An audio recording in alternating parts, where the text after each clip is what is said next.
Hello, Athena.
All right.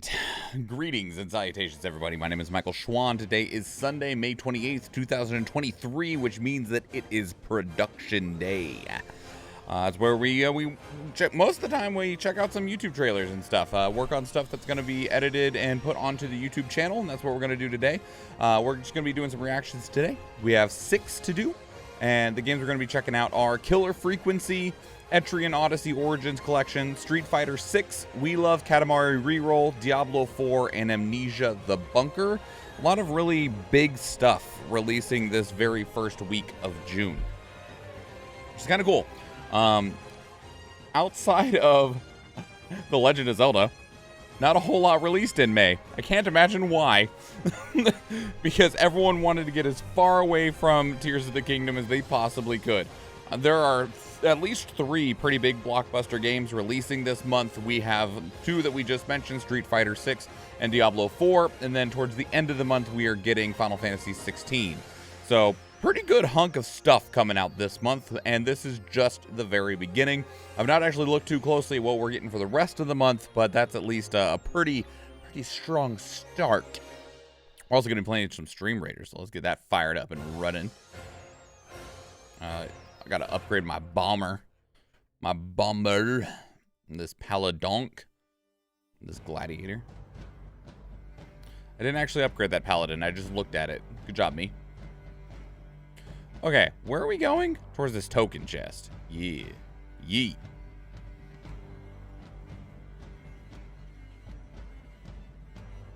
Camera's pointing a little high, ain't it? There you go. We move things around, and so we gotta adjust it and stuff.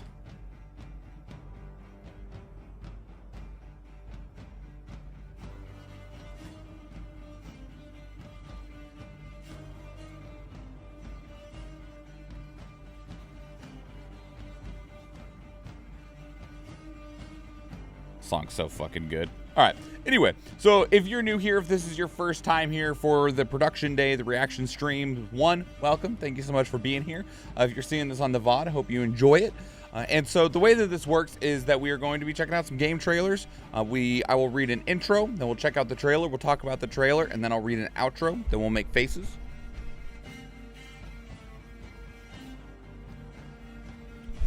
Face gets used in a thumbnail.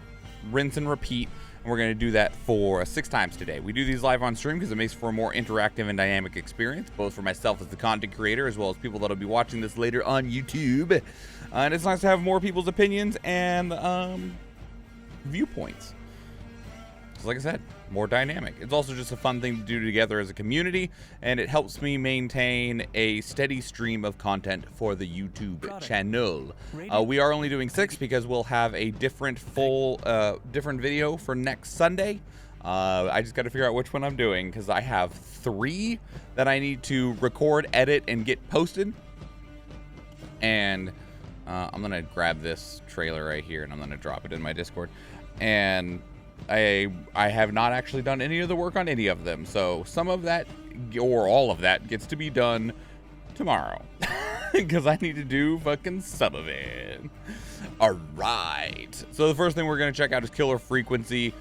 This is a horror game of some sort or a suspense game. I saw a trailer for it on TikTok and I was like, or was it Twitter? It was one of those. I was like, Seemed interesting at the very least. Let's see if we can't get a good... I think you were watching the trailer for this in the car, Athena.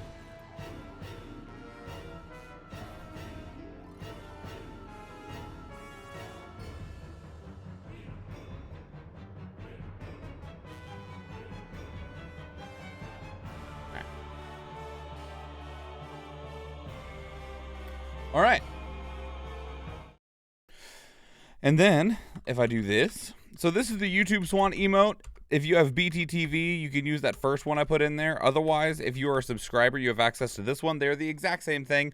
One's just through BTTV, so you don't have to pay for it, but the other one does because there's not a way to unlock animated emotes. Otherwise, you can use any emote you want. I just have that one as like the default go-to. You can use the High Swan, the Re Swan, the Pog Swan, the Kappa Swan. You can use any emote from my channel, your channel, or anyone else's. Just a way to say hi to the new YouTube video.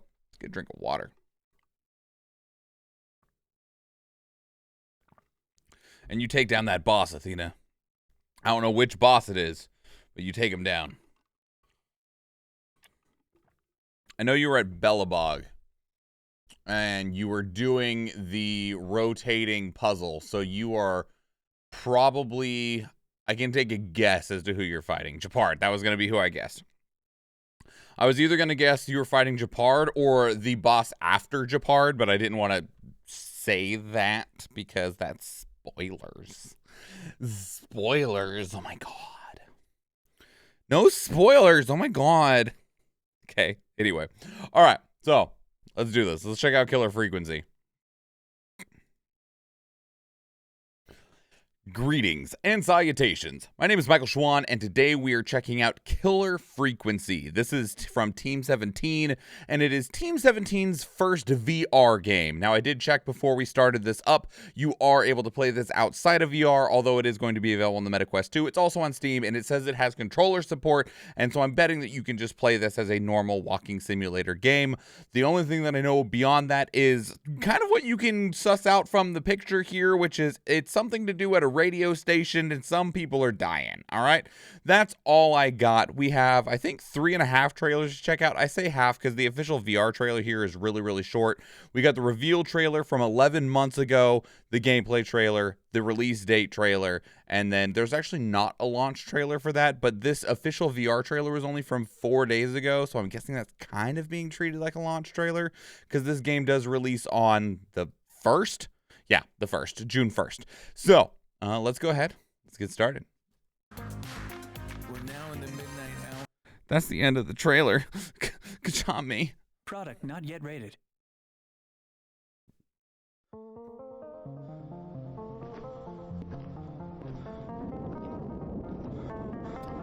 Man, you know, horror experiences in VR sound both like a great idea and a terrible idea.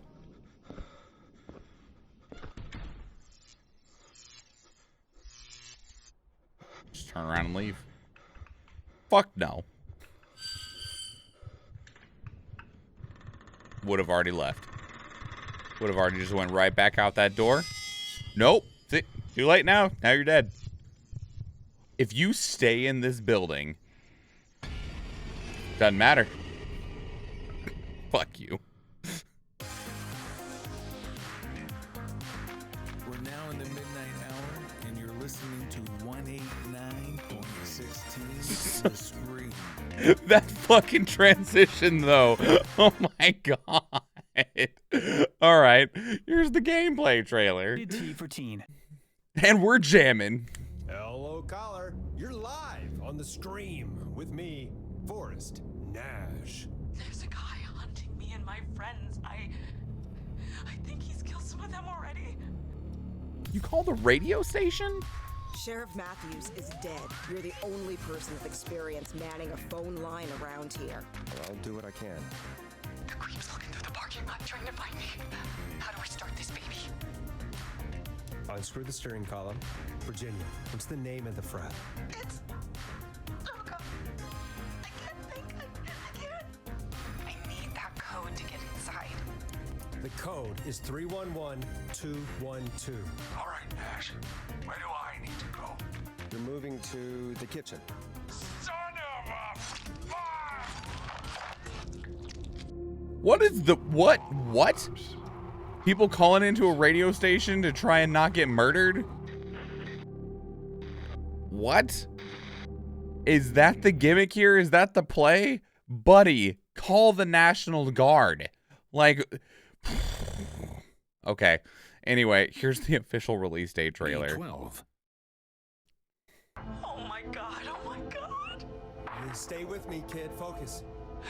I can't do this. I just want to take us to the rock show, man. I just wanted to hear some Slim Go, Shady. Terry. Listen to me. We're gonna get you out of there. Folks, you heard it here. We've got a killer on the streets of Gallows Creek tonight. For now, here's another hit record for you all to enjoy. The Whistling Man? He was a serial killer back in the 50s. Story is he's biding his time, waiting to take revenge on the town. I I'm lost, Forrest. I don't know where I am. His face is lying next to him, Forrest. Where's the key? The roof! It's coming down! I need someone here now, or I'm gonna die. Call Jericho. How the hell did I get into this mess? Hey, Big Shot, hit the button and take the call. I'm just gonna guess that the killer is the person on the other side of the glass that you don't get to see. That's what I'm just gonna guess. Okay, so this game is wacky and wild and barely makes sense. Damn, our producer. Yep. So, okay. Do we got anything else on this? Because, man. The radio station's tagline is, "We're now in the midnight hour and you're listening to 189.16 The Scream." What? K-fam? The Scream? Become a radio DJ in this 80s slasher shredded adventure that's certainly not child's play. As summer turns to fall and the countdown to Halloween continues, will this be a silent night, deadly night, or will the airwaves scream? Excuse me. By the way, Steam, can you guys update your freaking stuff to let people put GIFs at higher than like 360p in their descriptions? Special request from me. Just saying. Also, again, like, I understand they said that the sheriff is dead, but why are we calling a radio station instead of, I don't know, the next town over? A late night radio host whose callers are being stalked by a mysterious killer. All right, here's the VR trailer. 12.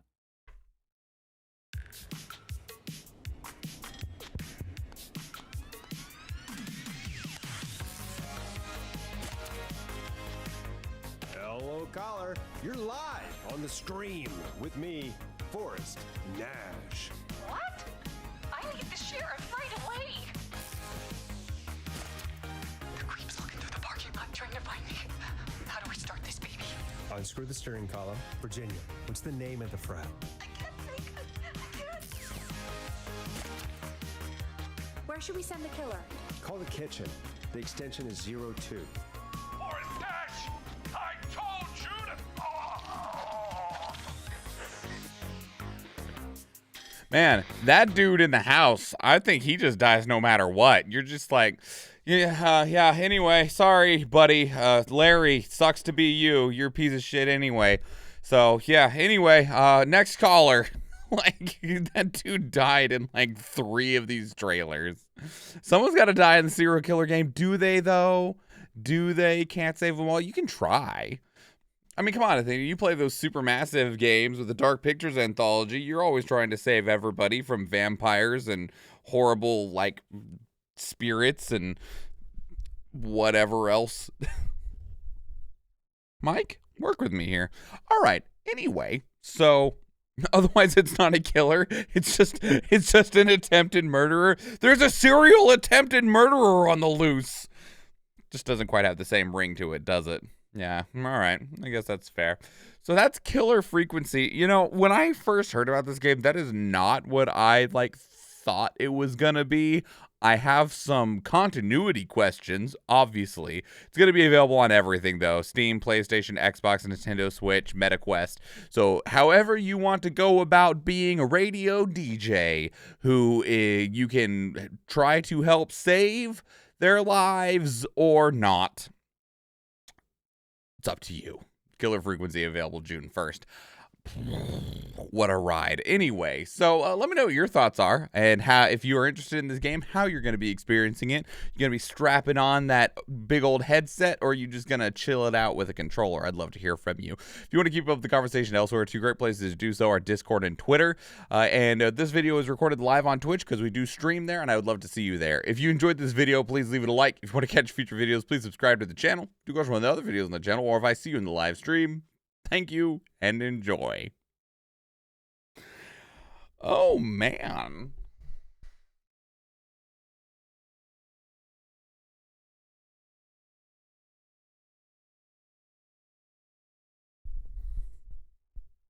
Tax-free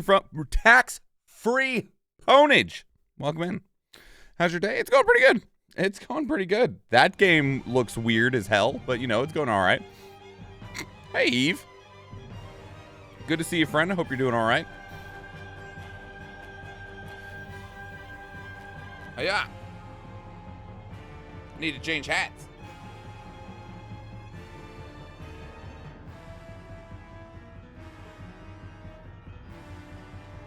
Did you see the PS5 showcase? Yeah, we watched the whole thing on stream.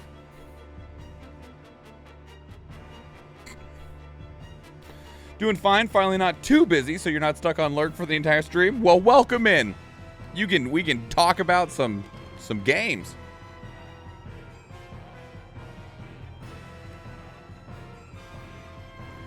Bard!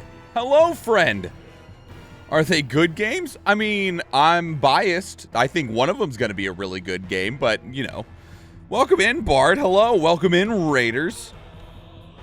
How are you, Bard Thulu? Oh, it'd help if... Man, you just kill me right now, Bard. I got the name wrong. I got the name pronounced wrong. So, I mean, that just means that you just auto-kill me, right? That's how that's supposed to work?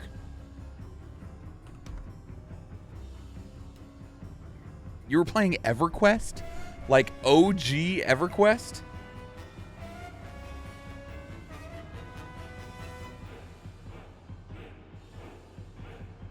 Wow. I didn't know that OG EverQuest was still playable. Isn't it EverQuest 2 that isn't still playable?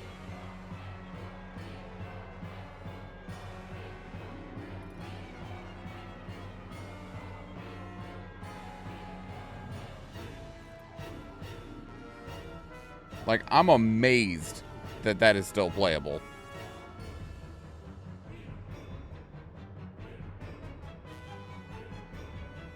Check my Discord under the YouTube channel. Oh, I didn't know people were able to type in this channel. They're not supposed to be able to. It's fine. Crazy Rocket Man riding the Beast jet engine go-kart.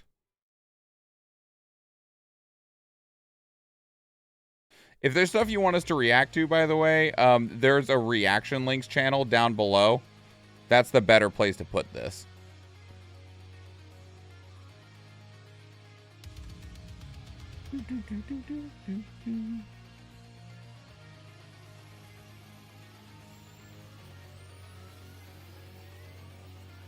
Because I thought I had this set up where people couldn't type in here. Because this is supposed to be just for when YouTube videos get posted. I can probably fix that real quick. EverQuest, that was the inspiration for World of Warcraft, right? Yes. At least I think so, largely speaking, in a very generalized sense. There's still a live server that gets new expansions. New expansions? For freaking EverQuest? You're joking. There's no way. I mean, obvious, like, I believe you, actually. Like, clearly, like, yes, there is a way, but, like, how? Who's making it? Is it still the original company? World of Warcraft needs to take some notes. No, they don't, okay? Because the World of Warcraft's last little piece of information they sent out made everyone pissed. Because World of Warcraft had their fucking retail version, which is on, I don't even know what, no, it's on the Dragonflight. That's what it's on right now. And then they launched World of Warcraft Classic because people wanted Classic servers really bad. And so they did it, and then they were like, all right, well, we're just maintaining Classic now. So then they let Classic run for a while, then they're like, all right, we are now going to release Burning Crusade Classic. And everyone was like, oh, so we're just redoing World of Warcraft without, like, redoing World of Warcraft? Like, you didn't make World of Warcraft 2 or World of Warcraft Remake. You're literally just doing it all over again? Okay. And then they released Wrath of the Lich King, and everyone was like, okay, all right, I guess we're back here again. Cool, I guess. There's a lot of people that didn't get to experience this the first time around. All right, cool.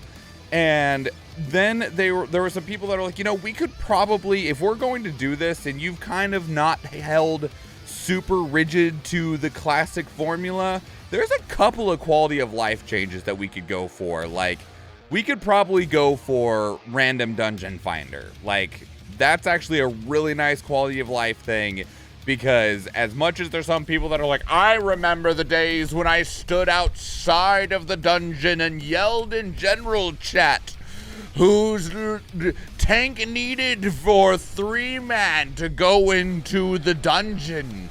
And everyone realized that was kind of shitty. And so they're like, we can get Dungeon Finder back. And they're like, we're not going to add Dungeon Finder in, but you know what we are going to add? We're going to add the fucking WoW token so that you can buy gold officially. Because we've had that on the official servers for the last 3 expansions, and it's made us money from people buying gold. And so instead, we'll let you buy gold in Classic. Can't get 1,000 gold to be able to buy your flying mount? You can now, and it's just going to be 20 bucks. Yeah. So, good job, Blizzard. The one change you made from the way that Classic was before was you being a disgusting monetization monster. All right. Sorry, I went on a minor rant there. You were playing Project 99, basically a fan-emulated server of the old-school version of the game. EverQuest 2 is still around. Okay. Huh. What you just said is literally how P99 EverQuest works. Yeah, but it's fan stuff, right? It's not... I don't think the official company is doing it. Yeah, welcome in, Raiders. You managed to make me rant about something. I don't even play WoW. I haven't played WoW since fucking Legends of Draenor. I don't even know how long ago that was. It was... We had Legends of Draenor, and then it was Legion. Was that the next one? And then Battle for Azeroth, Shadowlands, Dragonflight. Is that it? So I haven't played in like 5 expansions. You can never get away from that fucking game. It is allowed by the official company, but they can't go past the first 2 expand. Okay. 8 or 10 years? Oh, God, really? Hang on. Warlords of Draenor. Released 2014. Boy, howdy. Boy, howdy. It was almost 10 years ago. I probably played in midway into 2015, so maybe even super early 2016. So yeah, what even is time anyway? Hey, if there's one thing that I can thank frickin' World of Warcraft for, one, it's some communication skills, some friendships, and some memories and experiences. But it's also for being one of the things that really started to push me into doing content creation. Because one of the very first things of modern content creation I did, like seriously, was a World of Warcraft podcast. I almost escaped WoW, and then Dragonflight sucked me back in. You won't get me back into WoW, like, ever. Like, as much as I really wanted them at some point to release, like, a WoW 2 that was, like, cleaner and newer and stuff like that, the modern-day Blizzard, even beyond the problems that I have with some of their, like, even if you ignore their ethical shit, like their fucking workplace harassment problems and their inequality problems and like the shit with like Blitzchung and stuff like that. Like, if you ignore all of that, even beyond that, God, they're a shitty ass company that makes weak ass products now. Like, their products are always like not quite as polished as you feel like they should be, and they are loaded to the fucking brim with the most disgusting microtransactions you will see in the industry. And I'm like, damn, you guys suck. You guys suck hard. Daybreak, the people that got it from Sony Online, turn out a new EQ expansion every year, though. Man, I'm amazed. One, I'm amazed that there is profit in that, right? But hey, I won't complain. I love Diablo, but I really don't want to support Blizzard. Oh, buddy, have you seen some of the the stuff that we're seeing about the potential monetization in there? It's gonna be gross. Do you remember WoW Radio? Maybe? Maybe. I don't know.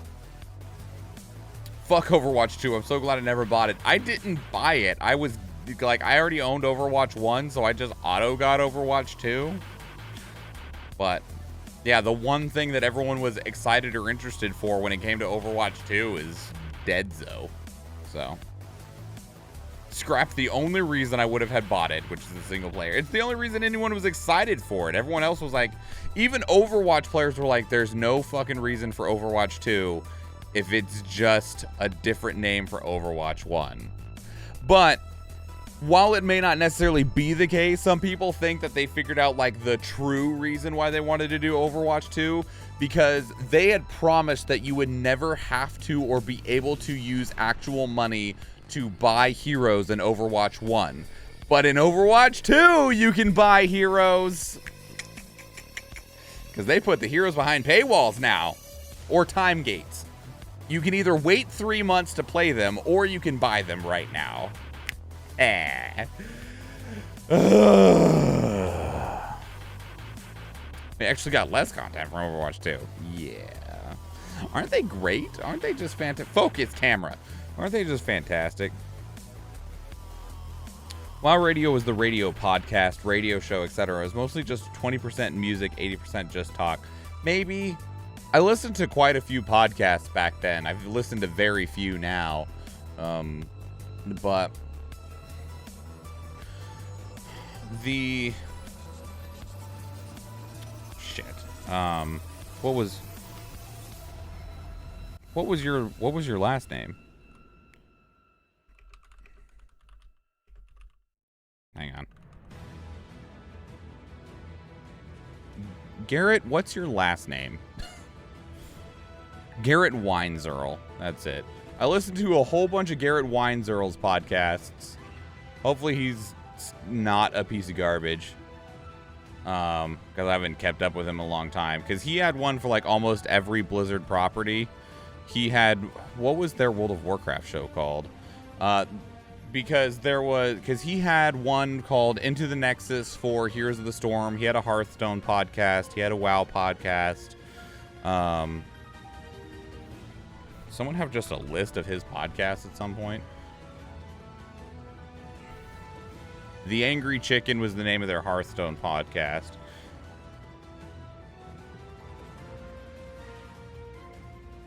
It looks like whatever his other podcasts are have since ended. I also listened to a couple of Scott Johnson's podcasts. That's not him. Cartoonist. There he is. Scott Johnson's podcast. He did, what the fuck was the name of his World of Warcraft podcast? That is The Instance. That's what it's called. The Instance. Oh, he doesn't do The Instance anymore? The podcast concluded with episode 666, The Final Boss, on February 25th, 2022. Damn. When the largest and most successful World of Warcraft podcast has ended, you know that this franchise is not in a good way. He also has the morning stream. That's the one that I also listen to fairly regularly.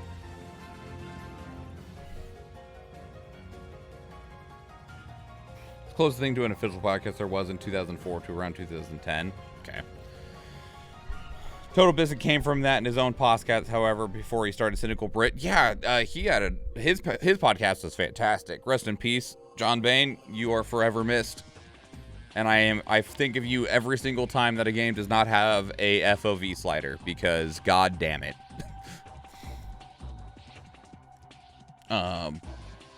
What was your other podcasts, Garrett?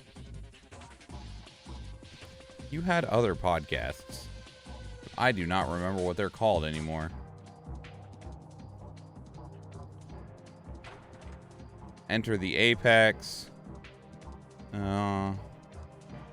He had another one, but boy howdy, can I not remember what it was at all.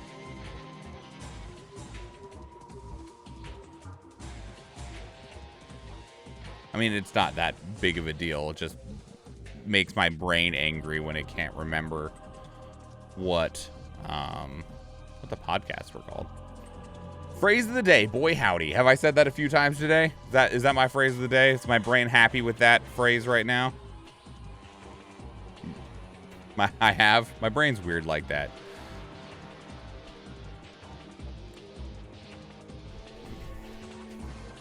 Howdy Bard. Howdy Bardner. Anyway, how much time do we have on this battle? 1 minute. Cool. All right, we'll run that and then I'll get the next reaction started, set up, and then we can run the battle and then actually do it. So we got a minute. Last minute, everybody. If you're somebody who likes to wait till last minute to place your units.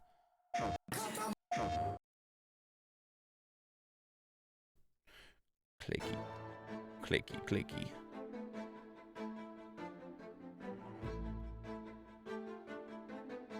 Is there a title screen for this anywhere? I'll just take that one. It's fine. Yeah, as much like... I have a friend who absolutely loves Diablo, and he was really willing to just still go for it when it came to Diablo 4 until he got to play the beta, and then has been seeing all of the things that Blizzard has been doing, and he's just like, nope. I was gonna still try and give you a chance, but I'm absolutely not. NVJ. The man, the myth, the legend. How you doing, NVJ? Mr. Jacko. Welcome in. Been wanting to play a game on stream. Forgot which game, so I looked at the friends list to see what they were playing, only to be surprised we didn't play in Warframe. I forget he plays this as well. He goes to Warframe when he gets really, really bored with the other games that are available.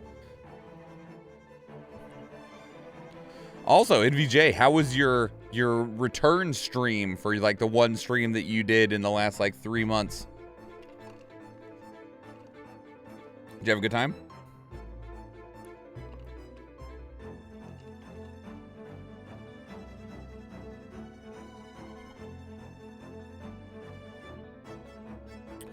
Good work, Bard. Good work. I approve. Ow, this sucks. Throw chicken! Chicken, look out! Throw chicken! Good job. He's not a chicken! Look at him, though. He's so cute. He threw out of anger. This bitch calling me a chicken. Obviously, I'm a fat little crow.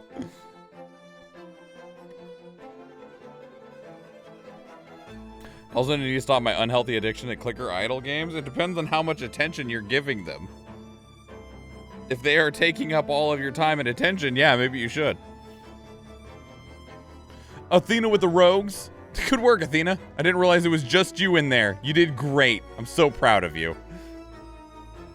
Me and you all the way. We got this. I somehow didn't get a single frickin' assist, though, so that's cool. Or did I even get one? No, okay, I did. It just didn't update on there for a second. I need to play Saints. Not doing that right now. I'm gonna play... Fuck. Water is good against Earth, but they're pretty out of range. Lightning is... Alright. Is Earth good against lightning? Yes. Alright, let's go back here. Because these guys will walk away from that water crystal, so only like 3 or 4 of them is going to get hit by it. We'll just smash our way right through there. Hey, Becky, let me smash. All right. Place your units, everybody. Let's check out another game that's coming out in the very, very soon. It was actually a success. Vanishar said it looked better than ever. I said it was all luck. It always looks better than ever, NVJ. Always. They do take time of my attention since it's easy thing to check for like 5 minutes, then go back to the other thing. Fair. Yeah, fair. Should probably stop those then. There's a new Katamari. We'll talk about it in just a second.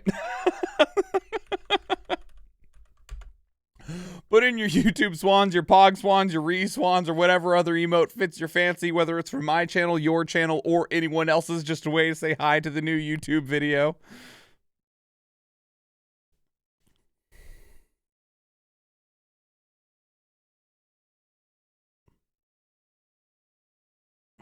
All right.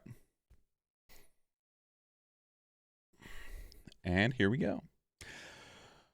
Greetings and salutations. My name is Michael Schwan, and today we are checking out We Love Katamari Reroll plus Royal Reverie. This was announced a few months ago at a Nintendo Direct, and it is now actually coming out. It's going to be on Nintendo Switch and Steam and probably something else, but I know it's for sure going to be on those two. Now, this isn't necessarily a new Katamari game, okay? This is a remaster plus bonus content for the second Katamari game, which is We Love Katamari. And this game this was actually already kind of released like a couple years ago on the PlayStation 4. So it's not even like a really new remaster. It's kind of like an upgraded port of the game going from PlayStation to Switch and PC. So that's what you're getting. Just giving you that heads up there. So we're going to go back, though. We are going to check out when this game originally, Katamari Damacy Reroll, was initially shown off. And I just realized that Katamari Reroll was also on the Switch. So this is just another re-release. Ah, God. Anyway, gaming landscape today is weird. Let's get started. Nintendo Switch is ready to roll. Are you?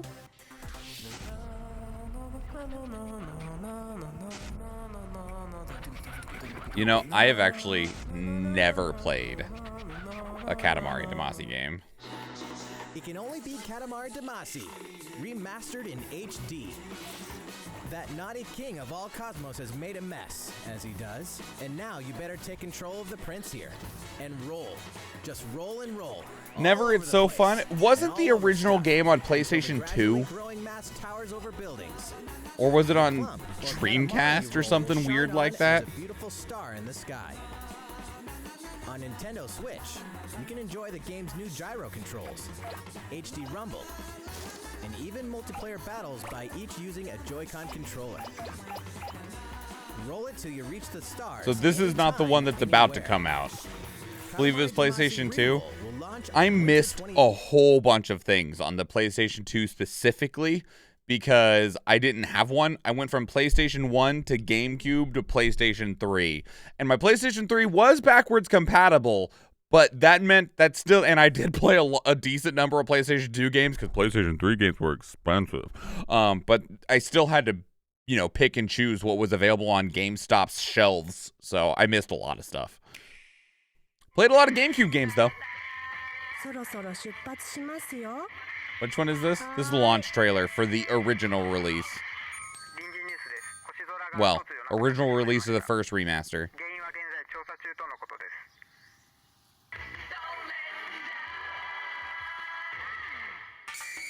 That was some high-quality television.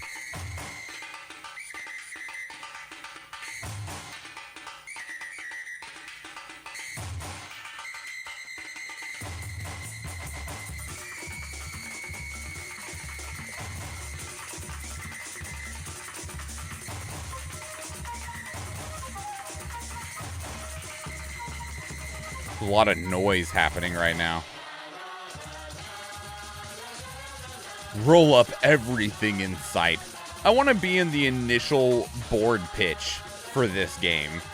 All right, so what if we just had this cute little guy and he's just rolling like a sticky ball, and just anything that he sticks to the ball also becomes sticky, and so you just eventually just roll up the whole planet.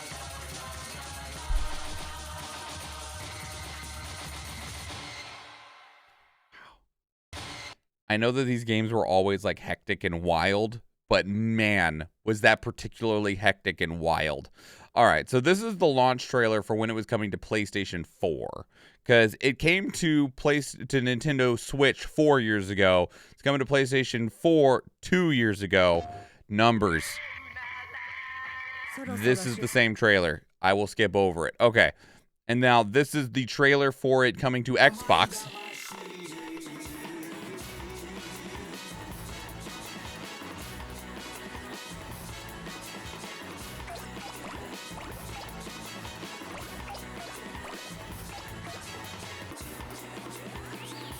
Is there a way to lose? in these games.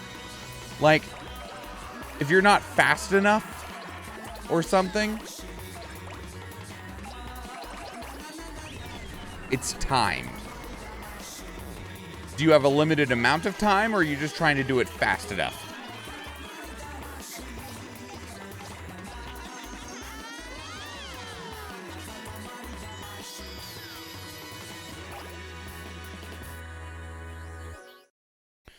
And now we go to what has been shown off for this release. There's not a whole lot, by the way. I was gathering up the trailers for this, and I was very surprised because this is the announcement trailer for this release back in February for the Nintendo Direct. It does not have another trailer despite this game coming out in like 4 days or something like that. So, at least GameCube had some great games. Big facts. Love the GameCube. Keep it rolling.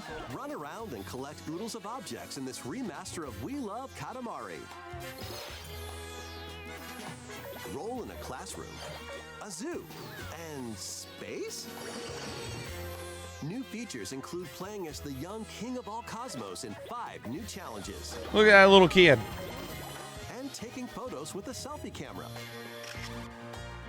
We Love Katamari Reroll. How many people? I want to know how many people genuinely use photo modes in like or selfie modes in games. I'm not judgmental of anyone who uses it. I just want to know what that ratio is. Oh, that was the end. I want to know, like, you know, for every 100 gamers that play the game, how many of them do use the photo mode? Calm down. I'm trying to use that for a little picture.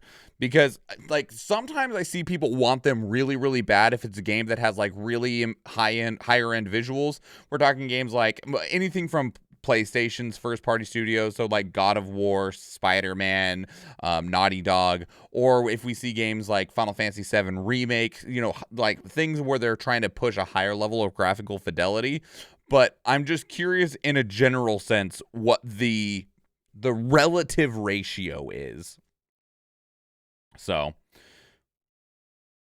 I love them, but for more graphic enticed games, for freeze frames, yeah. Photo modes are great for content creators and also diehard fans. Yeah, and that's kind of why I'm curious, right? Because I've seen some people do some really cool stuff, especially if the photo modes have a really significant amount of in-depth options, like kind of like all the games that I mentioned. They have some pretty good photo modes. The Resident Evil 4 remake had a pretty good photo mode in it. So I'm just, in general, just kind of curious. I've seen some people do some fun stuff with like the photo mode in Super Smash Brothers Ultimate and stuff. So, I mean, it's the fact that I've seen people do stuff with it means that there is people using it. I'm just curious in terms of like the ratio of like how many people use it. Anyway, so that's We Love Katamari Reroll plus Royal Reverie. It is a remaster of We Love Katamari. It has a little bit of bonus content in it and allows you to play. It doesn't look like it just allows you to play as the king for the whole game, but for the 5 bonus challenges that are in this particular release. So that's cool. When I see things like this, while I'm not exactly like, oh yeah, I gotta go play me some Katamari, seeing it release on modern platforms and especially on Steam, that's awesome to me, because that means that the game is significantly safer in terms of long-term preservation. Obviously, you know, it'd be better if there was a way to preserve the older versions of it as well, just for the sake of like historical cataloging purposes. But the fact that it's playable at all in any form through an official means is great, and it means that we're also getting like support for higher resolutions and stuff like that, which means that it's a better experience for most people. Of course, there's ways around that, but that's not really the course that we always want to have to take for a lot of these things. So that's We Love Katamari Reroll plus Royal Reverie. By all means, go ham. I have the release date here. Let's see if it's on the Steam page or if I need to look at my cheat sheet. It releases on the 1st. Is it available for pre-order yet? No, it is not available for pre-purchase. We might be able to find a price if we looked up the Switch version, but regardless, the fact, like I said, that it's going to be available moving forward, pretty sweet, pretty sweet. But let me know what your thoughts are. If you're a longtime Katamari fan, are you excited to see this? Especially, I'm really curious how people feel if they just bought the PlayStation 4 version like 2 years ago, how they feel seeing this version of it. And on top of that, if you are not a partaker of Katamari, how does this feel? Do you want to jump in? Do you want to give it a try? Or are you like, nah, I don't know, maybe. It depends on the price point. It's going to really heavily depend on that price point. Or, hey, Game Pass, just saying, you could. It's an option, the idea. I do not know if this game is on Game Pass. I am trying to insinuate that they could put it on Game Pass. Yeah. Anyway, was it for PlayStation 5? Let me do a quick Google of this, because they're not going to say what all it's on when it comes to that Nintendo Switch trailer. It is $30 on Switch. And if we go to the Amazon listing, it is available for PlayStation 5, Switch, PlayStation 5, and Xbox Series X and S. So it's going to be on all modern platforms at a $30 price point. That's probably the price point that it's going to be on Steam as well. So not sponsored by Game Pass. Nope, definitely not. I'd take it, but no, I am not sponsored by Game Pass. Yeah, so if you can't tell, I like to talk, and I'd love to talk some more if you want to talk with me. And two great places to talk with me is Discord and Twitter. I'm very active on both, so let's have a conversation. Just so we've been having a conversation with the chat, because this video was recorded live on Twitch, where we do stream 4 days a week, and I would love to see you there. If you enjoyed this video, please leave it a like. If you want to catch future videos, please subscribe to the channel. If you watch one of the other videos on the channel, or if I see you in the live stream, thank you and enjoy.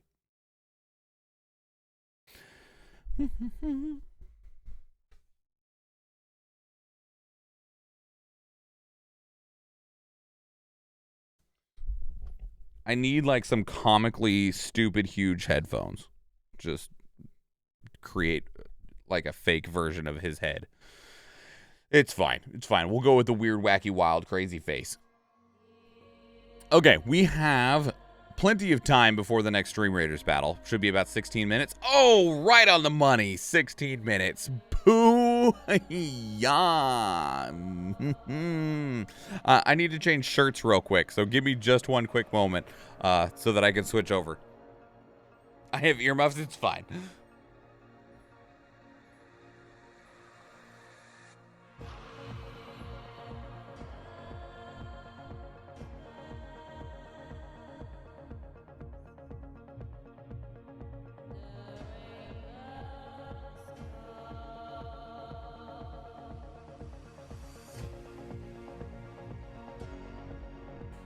So we have, the streaming space is in the basement, although like we call it the basement, but it's a garden level. Like this right here, that's a window. Like that's a window right there. But the ground, like this is ground level. There is dirt right there, right? So it's a half level. It's half in the ground. It's a garden level basement. And there's a big ventilation piece. It looks real nice, but it's where the ventilation is for down here. And I just punched the shit out of it changing shirts. Like pulled my shirt up and just punched that little thing. It's fine. It's fine. Thankfully. But I was like, what the fuck did I just punch? Because these ceilings, I can't reach them by just putting my hand up. But the one spot of this whole fucking basement that I can hit with my hands, boy howdy, wouldn't you know that I did it. Hey, there it was again. Phrase of the day. Hole in the wall now. Nope. No, I didn't hit it that hard.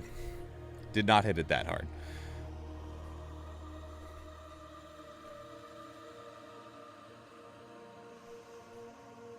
All right.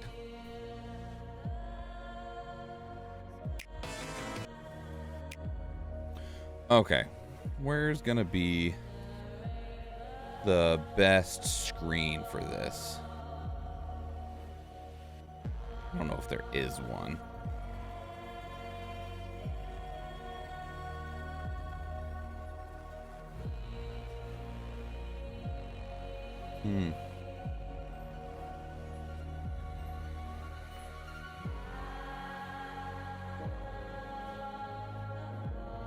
because it just immediately comes in with the words on it.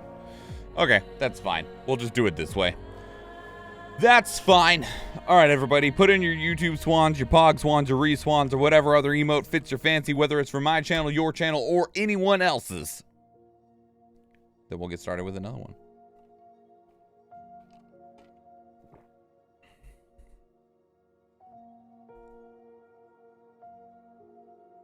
All right. Tell the music to calm down. I said calm down. Pause. Jeez. Okay. Greetings and salutations. My name is Michael Schwan, and today we are checking out Etrian Odyssey. I'm hoping I'm pronouncing that correctly. Origins Collection. Yeah, that's the full name. Etrian Odyssey. I hope I'm pronouncing that correctly. Origins Collection. Now, this is a remaster of Etrian Odyssey 1, 2, and 3 that are being made available on modern platforms. And there's a little bit of a controversy around these, but we'll talk about that after we actually check out the trailers themselves. I think I have 6 total trailers, because when we see these remasters of these things, I really like to grab trailers for what the games looked like before. It's a little bit more eye-opening with remakes, but it can be fun to do with remasters as well. Now, there was a decent amount of marketing for the first 3 games, so instead of grabbing all of that, I grabbed just one trailer for each game. Etrian Odyssey 1, 2, and 3, and then the current marketing that's available in terms of YouTube trailers anyway for this Origins collection. So we're going to go back and we're going to take a look at the original trailer for Etrian Odyssey. This was uploaded to YouTube August 7th, 2007. I don't know how old it actually is, but given that it's been on YouTube that long, Atlas, good job, by the way, for having your shit on YouTube a decade and a half ago. I'm impressed. Like, good job. That's good, because you were on YouTube at the beginning, Atlas. Nice work. Way to be on top of things. Anyway, let's go.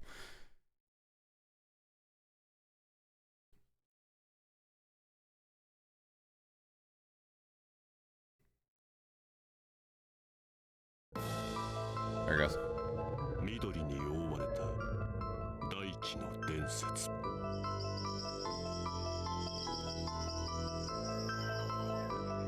Man, that is hard to see. YouTube compression 15 years ago was not very nice to videos. Yeah, these games are 2D dungeon crawlers, as just a heads up.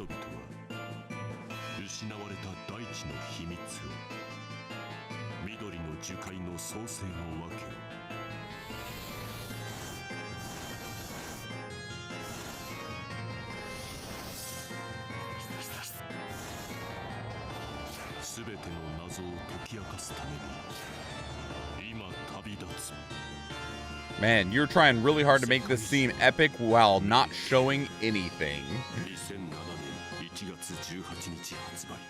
You didn't translate that last bit. All right, here's the trailer for Etrian Odyssey 2. Yeah, it's playing.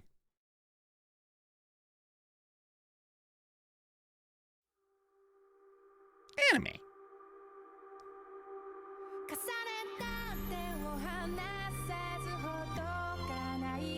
Cute. Oh my god, it got cuter.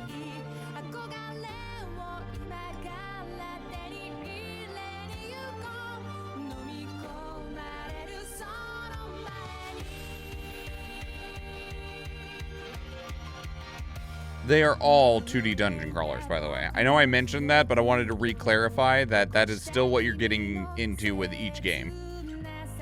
This anime looks awesome. Yeah, I'd watch this. I don't know about whatever game we're talking about, but you know, this announcement trailer for this game looks like a fantastic anime.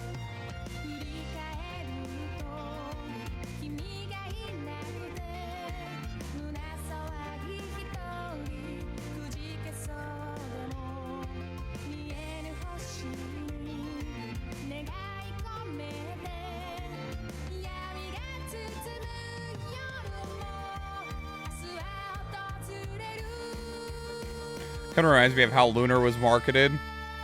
They played these cutscenes of the game. Who knows, right? Because, like, Tales of Arise had a really beautiful animations in it, but very little of it was ever actually used in the game. It was just, like, a video that played at the beginning.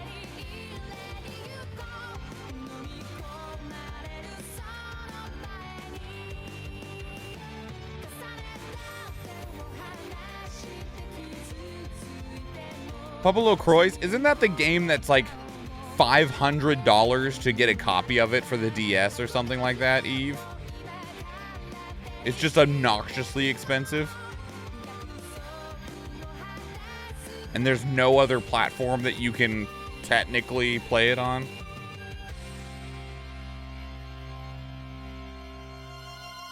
Man, they did not show a single shred of the game in that at all. Not even a little bit. Whew. All right, here is Etrian Odyssey 3.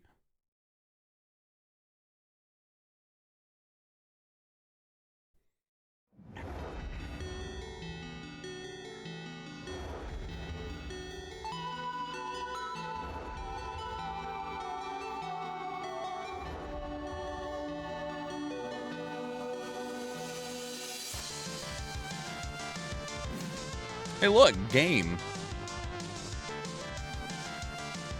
Oh, I'm gonna look at your guys' screen because it's hard to see on mine.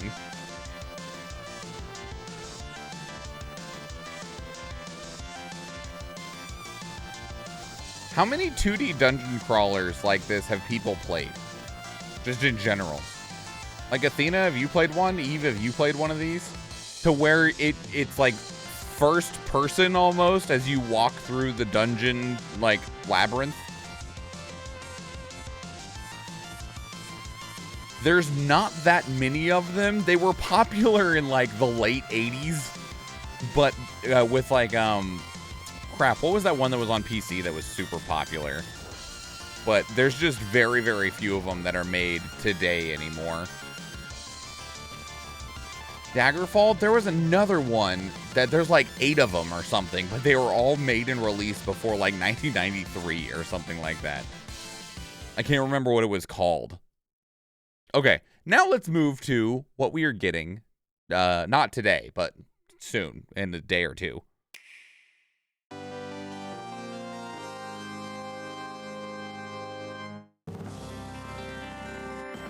Experience 3 timeless adventures for the first time in HD.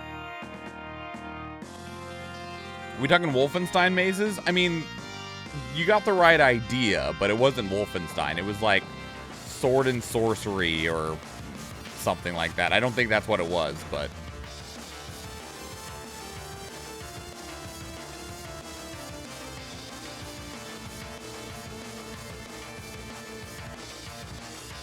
Wizardry? Was it just called Wizardry?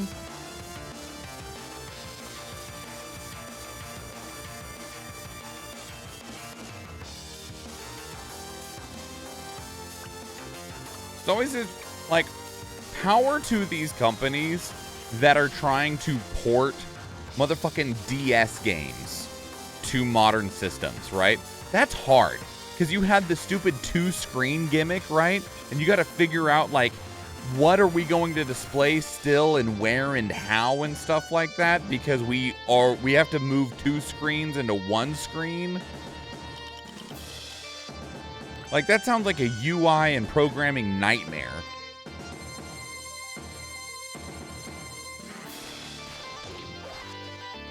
I'm glad they're doing it. Yeah, me too. And much like we just talked about earlier, about how having the ability for games to be available on modern platforms, especially on PC, which is kind of like a legacy platform, because you don't have to worry as much about things like backwards compatibility on PC. So it gives games a significantly longer lifespan than when they're locked onto shit, especially shit like the DS. And especially now that Nintendo has turned off the eShop for the 3DS and you just can't buy games for it anymore. Anyway, here's the gameplay trailer. Phantasy Star games used to be like that. Get ready to dive back into the depths of the labyrinth, explorers. Etrian Odyssey Origins Collection remasters 3 timeless adventures for the first time in HD. Every great Odyssey starts with a glorious guild. Lead a team of adventurers to greatness. Until they Tailor die every and you have to expedition replace with the them. Perfect party composition through a vast combination of eager adventurers to recruit from. Do these have stories? That sounded Become very the heroes of the generalized. Uncharted labyrinth. Outline and note your findings using the tools at hand. Map out your journey using the new auto mapping feature on both Nintendo Switch and PC. Nice. With a new discovery around every turn, always remember to mark your map. Unearthing hidden treasures and investigating hidden truths are what legends are made of. But be warned, the labyrinth is a dangerous and unforgiving place. With the promise of glory and riches, you must be ready to defeat anything and everything that comes your way. Use everything at your disposal to achieve victory. Fortune favors the brave. Pre-order is available. Start your adventure on June 1st, 2023. You know, I'm almost surprised we don't see more of these, right? Because, like, these look fairly simple to make, right? And maybe I'm not a game dev. I could be super fucking wrong. But in terms of like the overall presentation, it doesn't look bad, but you got JPEGs that are moving around, right? Like we got significantly more complicated mobile games going on and stuff now. I'm surprised we don't see more of these. Like we've been taking a pretty close eye at damn near every single video game that has been releasing every single day of every single week for the last year. And I can't think of maybe more than maybe one of these that we've seen in that time. I'm just kind of surprised, you know. Pre-order to receive character portrait DLCs so that you can get a cute picture of Joker, Teddy, and freaking Nahabino and Aegis, these are interesting combinations because you have Soul Hackers 2 and Persona 5. You have Shin Megami Tensei 5 and Persona 3, and then you got Persona 4, and I'm not sure who Demi-Fiend is from, but interesting. Okay. I think it's too old of a concept. That's my guess, is that it's just fallen so far out of favor. We mentioned how they were super, super popular a number of years ago. This is the how-to trailer, which I'm not sure what that means. Awaits you, adventurer. Etrian Odyssey Origins Collection is a remastering of 3 timeless RPGs. Introducing new difficulty options, like Picnic Mode, which allows you to comfortably explore and develop your strategic prowess. Delve into breathtaking enhanced graphics and sound as you lead a party of heroes from rags to riches.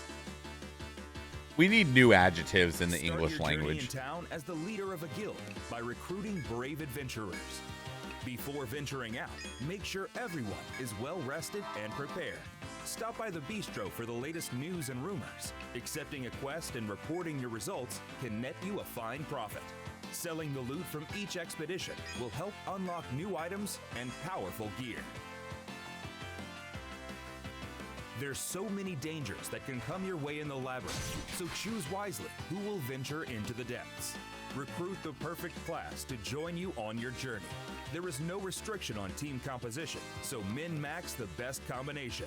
This 5 allows medics. you to create the ultimate dream team. Adventuring has always been a core focus. Etrian Odyssey Origins Collection is introducing a brand new auto mapping option. This allows you to focus more on discovery and exploration, while automatically filling in floors and walls. Take in more of the gorgeous view with the new widescreen aspect ratio. You're not the only one who roams the depths of the labyrinth. Conquer challenging enemies with bold tactics and strategy. Leveling up allows you to become stronger and use skill points to make every class uniquely different. Customize your party members. The only thing that sucks is it doesn't seem like your characters have any personality. They're just the class that they are. Summon a powerful creature to your aid, or use your mighty shield to hold down the front lines. Knowing your enemy is the key to battle. Gain the upper hand by referencing the Monstrous Codex. Pay attention to their resistance, as your actions will be less effective, but deal incredible damage by striking their weakness. Fame and glory doesn't come cheap. When you go in prepared, you reap all the rewards. Prepare for your journey on June 1st, 2023. Pre-order is available. So we'll talk real quick about the controversy around this release. It was announced initially at the Nintendo Direct, which we watched the trailer for, and it is called Etrian Odyssey Origins Collection, which when you see this and the way that they've been showing it off, right? They've been showing off these 3 games. We've been seeing the Origins Collection on the screen, right? And they've been showing them off in tandem with one another.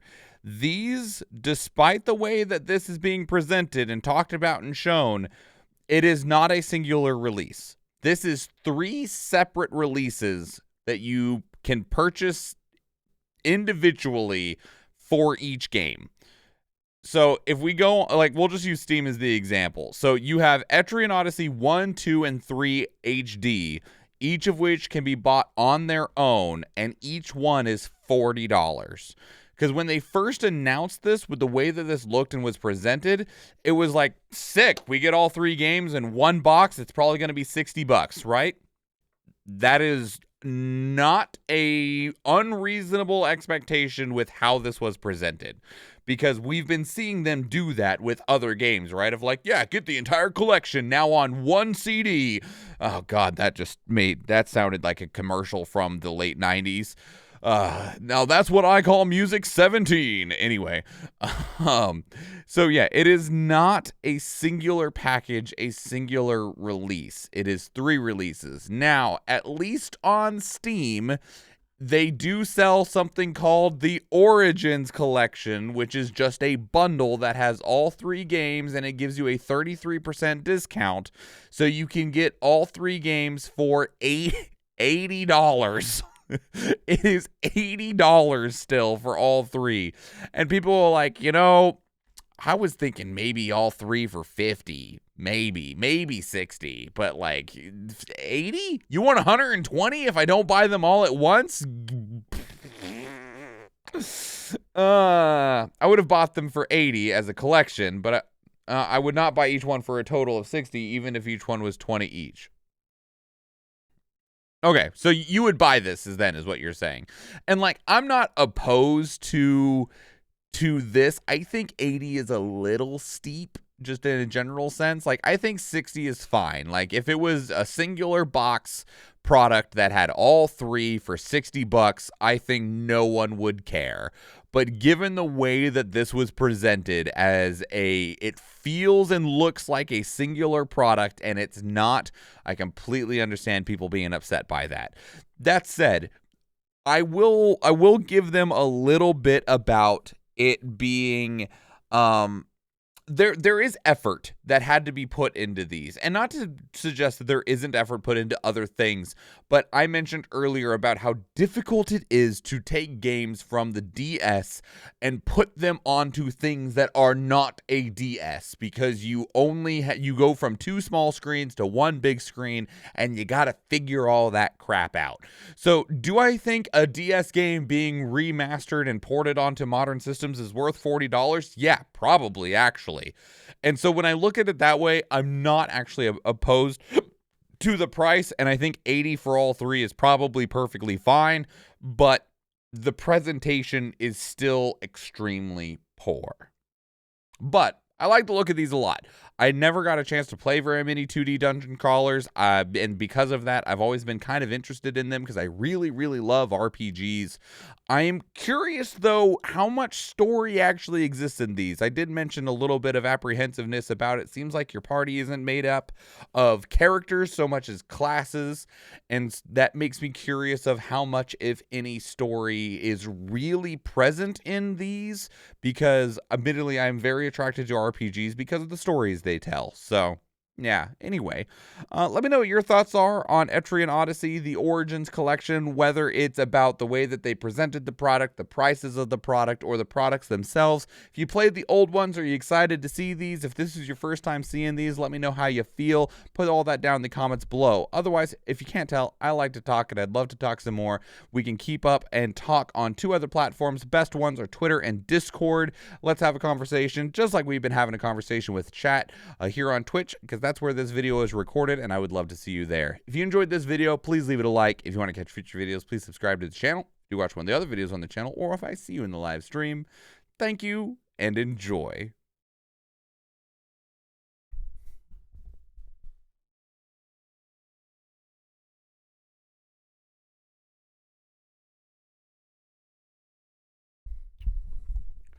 Veal, if it isn't Vandishaw. Vandishaw. Hit the button just a little too early, but that's okay. How you doing? I'm doing good. I'm good. How are you, friend?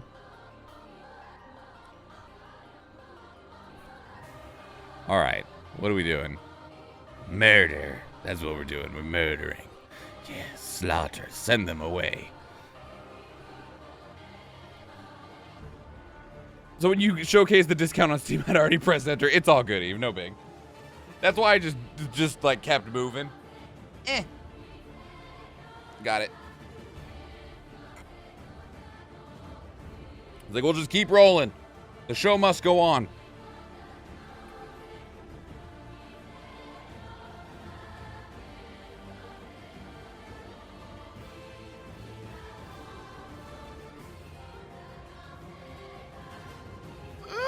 Oh, cool. The water guys got turned into earth guys when they got too close to that other earth crystal. That's great for us.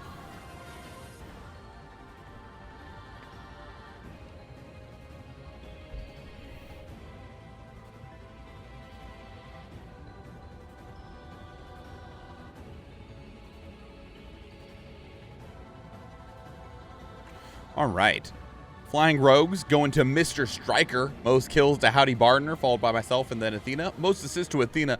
Athena with 51 fucking assists. Hot damn. Thank you for the 6 placements, Athena. You rock.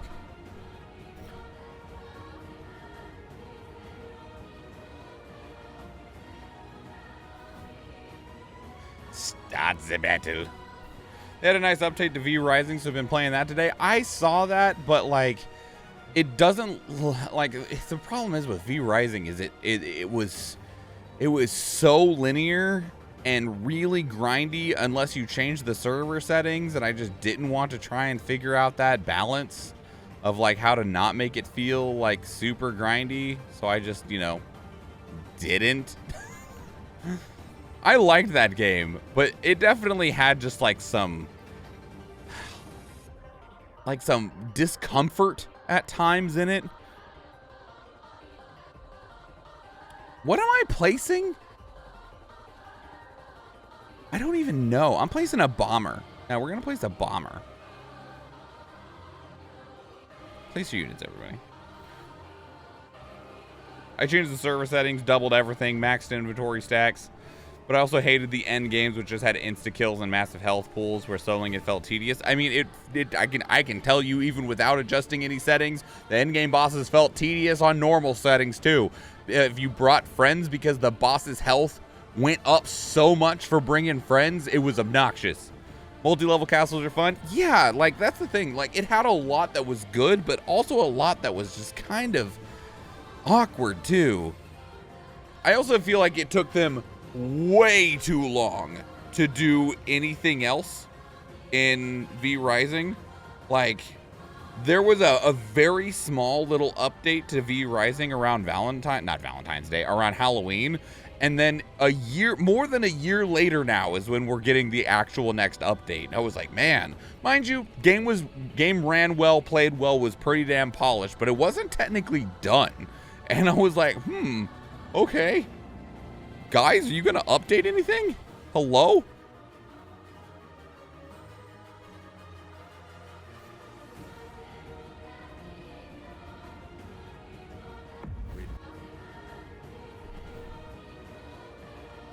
it was too focused on the PvP aspect to me. I think that might have been part of it too, Eve, is that one of the issues that the game had is that it was trying to pull itself in a few too many directions. And so because of that, some things suffered. Like, they really wanted to have this, like, ability to have servers and, like, castle battles and PvP and stuff like that. And that was cool, but it made both the PvE survival crafting side and the PvP side kind of start feeling half-baked. Like, it was like, man, one of these needed more attention. Like, you got a really good foundation, like solid gameplay, it runs well, it looks pretty good, but the actual content on both sides of this is just a little lacking. All right. Put in your YouTube swans, your Pog swans, your Re-swans, or whatever other emote fits your fancy, whether it's from my channel, your channel, or anyone else's.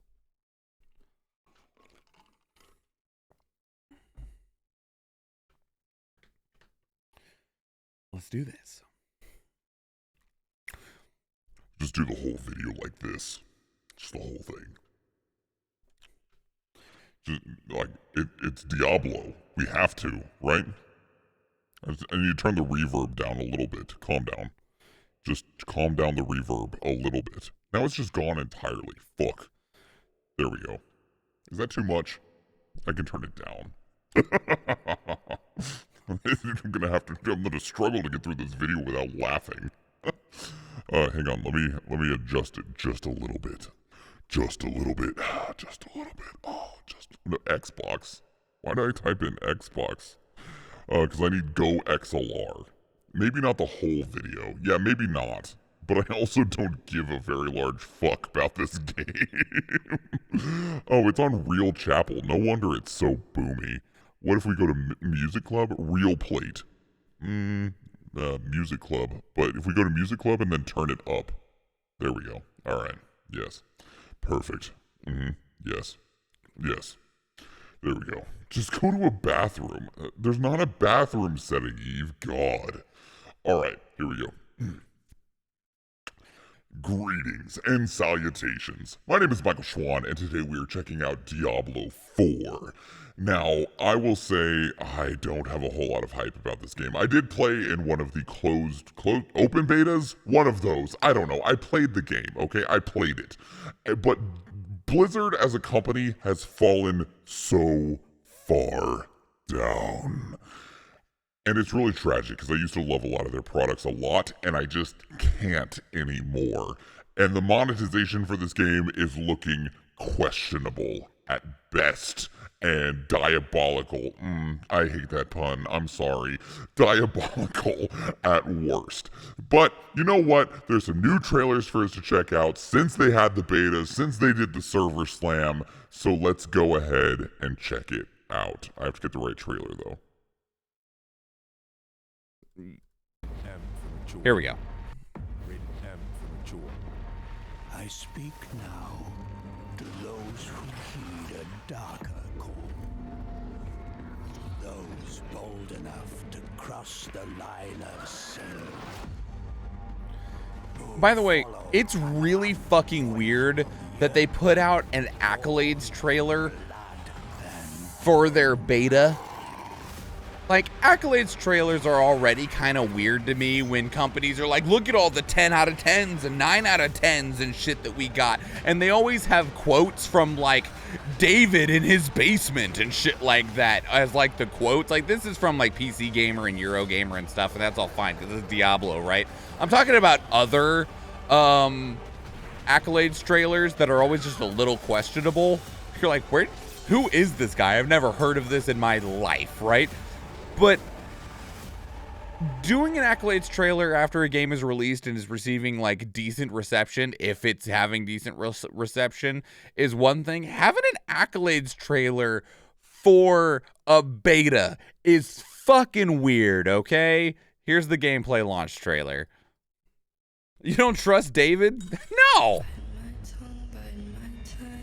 Shit, DMCA, we're dead.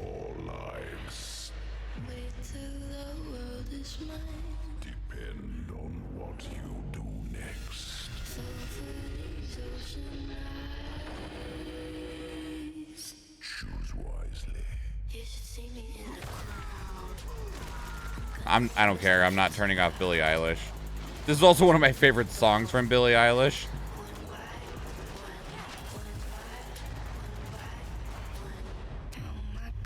Watch them fall, blood on a marble wall. I like the way they all. This is a really good trailer. I'm not gonna lie. Like, this is a really good trailer. It is cut well.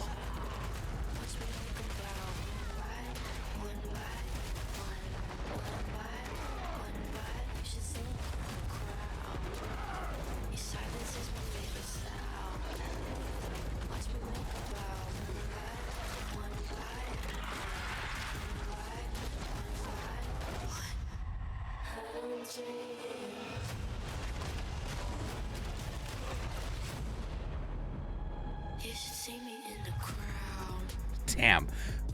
That's... Fuck you, Blizzard. Okay? That is probably one of the best fucking trailers I have seen in a really long time. Okay? That trailer was excellent. Fucking 10 out of 10. Congratulations. You won the marketing game, you pieces of shit. Anyway, here's the story launch trailer. You ain't following that up. Damn, that was a really good trailer. Sanctuary has always been trapped amid the eternal conflict. A war between angels and demons. But Lilith serves neither side. She was banished ages ago, but this world is her creation. My children, the lords of hell are coming to devour our world. Hell is coming. Hell is coming. How you gonna make a Dommy mommy like that and ask us to kill her? I'm just saying. To save, but to empower. I will give you freedom and more. May we fight true in his holy name. Yeah, Resident Evil. Like,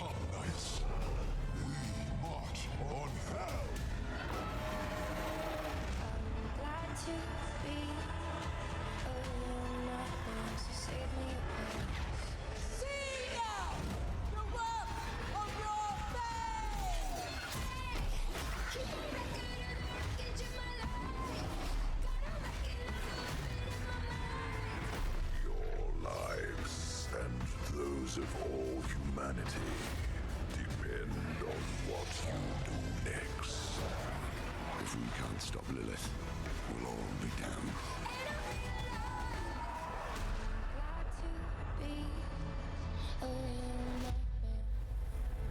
pre-purchase now and get up to 4 days of early access, which means you could be playing on June 2nd instead of June 6th. Also, be sure to buy the Battle Pass to get an extra batch of premium currency so you can buy horse armor. I'm not kidding. They're actually selling premium tier, cost you real-life money dollars, horse armor. Fuck you, Blizzard. You come full circle.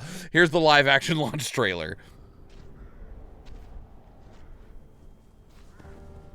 Whatever you can do. Bro's missing a finger. We beg you. Will you save us?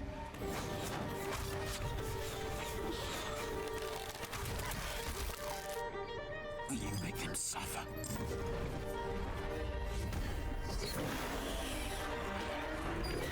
Can your shadow be our light?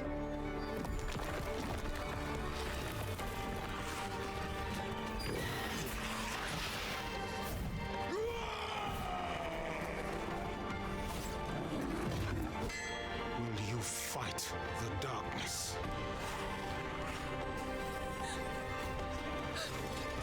Please end the terror.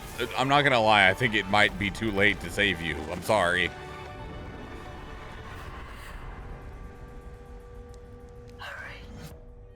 It's definitely too late for you, kid. She's behind you. Don't turn around. I'm sorry. There's nothing that anyone could do. It's a tragedy. I'm sorry. All right. So that is the current from the last time we checked out Diablo 4. Diablo 4 marketing. He immediately turns around. Yeah. Why? Oh, no. Like, Well, I mean, it'll hopefully be swift, but I don't know. Lilith looks like she might be a little tortury. Oh, man.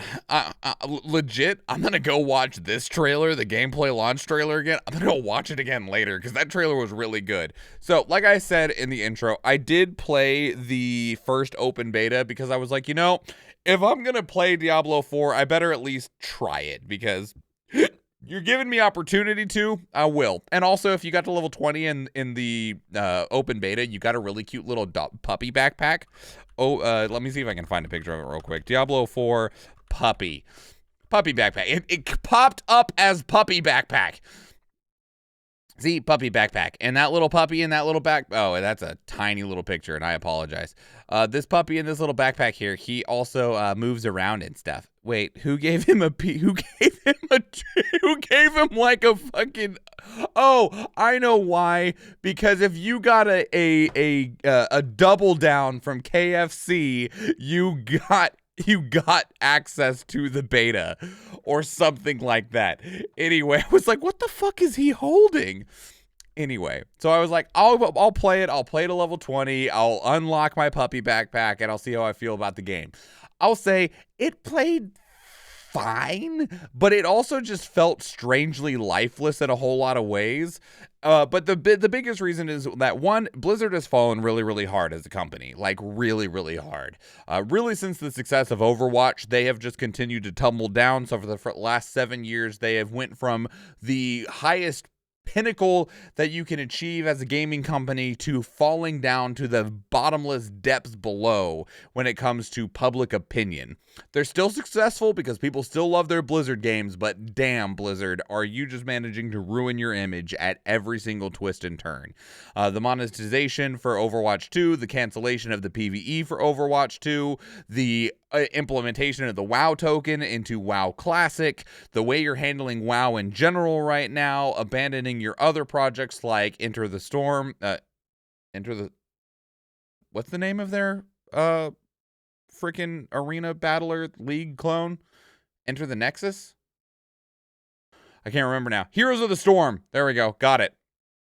And then Diablo 4 is coming, but they also released Diablo Immortal. Don't you guys have phones? If if anyone remembers that whole kerfuffle and the aggressive monetization for Diablo Immortal, and then everyone is looking at Diablo 4, and as I mentioned, they literally are selling horse armor. Like one of the very first controversial microtransactions from way back in the day, hello Bethesda, with their horse armor that was like $3 or whatever. Diablo 4 is selling you horse armor for your mounts, and there is a battle pass, and it provides a premium currency. They say that there is no pay to win, pay for power in Diablo 4, but nobody trusts you, Blizzard, and you have not given them a reason in at least the last 5 years to believe you or trust you. And you have become so money grubbing and so greedy to squeeze every last blood cent out of every single one of your players that nobody believes you or has faith in you, that there won't be some sort of strange monetization scheme that involves. One of the things we know is in the battle pass is an XP boost. And it's like, what does that mean? Are you going to give us higher drop rates or something if people buy the special golden charm that goes into your premium money slot? I made that last part up, but it sounds like something Blizzard would do, and that sucks. Because Diablo is something that a lot of people love a lot. I mean, a lot of Blizzard things are a lot of things that a lot of people love a lot. And there are plenty of games that do the Diablo thing, but there are not a lot of games that do it as well as Diablo does, both in terms of storytelling, cutscene direction, gameplay progression, the gameplay loop. Diablo does it better than almost all of the people just trying to be Diablo. And that sucks a lot because, damn it, Blizzard, there's a reason that you are able to get by on people's goodwill as long as you have, is because you did such a good job for so long, and it's really sad to see the state of things today. And I don't believe that you being acquired by Microsoft as part of the Activision Blizzard deal is going to change that in any way, because capitalism gonna capitalize and monetization gonna monetize. So here we are. But yeah, that's Diablo 4. Let me know what your thoughts are. If you played in one of the open betas or in the server slam or anything like that, let me know how you feel about the gameplay, how you feel about the entirety of the game. If you've been away from Diablo for a long time, what do you think? How do you feel? I'd love to hear from you. Put it all down in the comments below. If you can't tell, I like to talk, and I'd love to talk some more if you want to talk with me. Two great places to do so are Discord and Twitter. I'm very active on both. Hit me up and let's have a conversation. Much like the conversation we've been having with chat, because this video was recorded live on stream, because we do stream on Twitch, and I would love to see you there. If you enjoyed this video, please leave it a like. If you go watch one of the other videos on the channel, if you enjoyed this video, please leave it a like. If you want to catch future videos, please subscribe to the channel. And if you do go watch one of the other videos on the channel, or if I see you in the live stream, thank you and enjoy.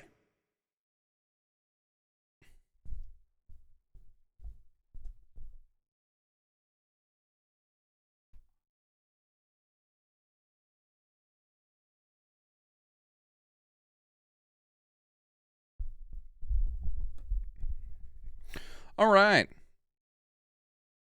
Alrighty then.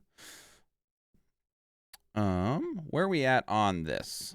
I think I need to change shirts now. I do. I need to change shirts. How much time we got left on that battle? Because we talked about Diablo for a hot little while. 11 minutes? Let me see how long these are. 3 minutes. We might have to do Street Fighter last.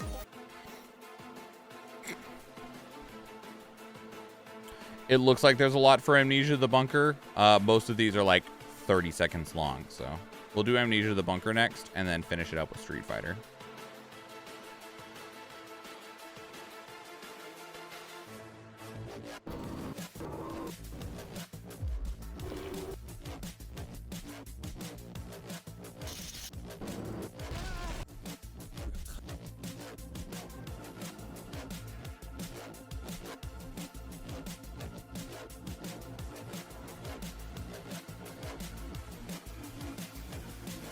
I thought there was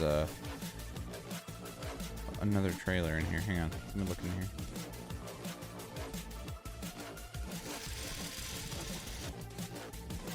Did I miss one?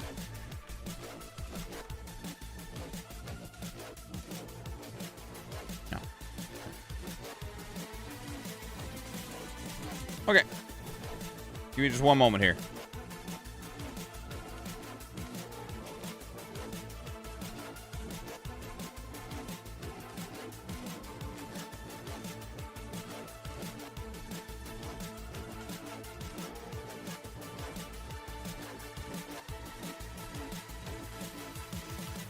All right, did not punch the ceiling that time. Good job, me. I'm very proud of me.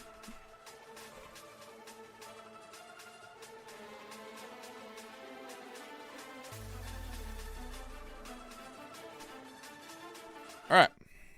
Put in your YouTube swans, your Pog swans, your Re swans, or whatever other emote fits your fancy, whether it's for my channel, your channel, or anyone else's. We'll do this. Do it, do it, do it.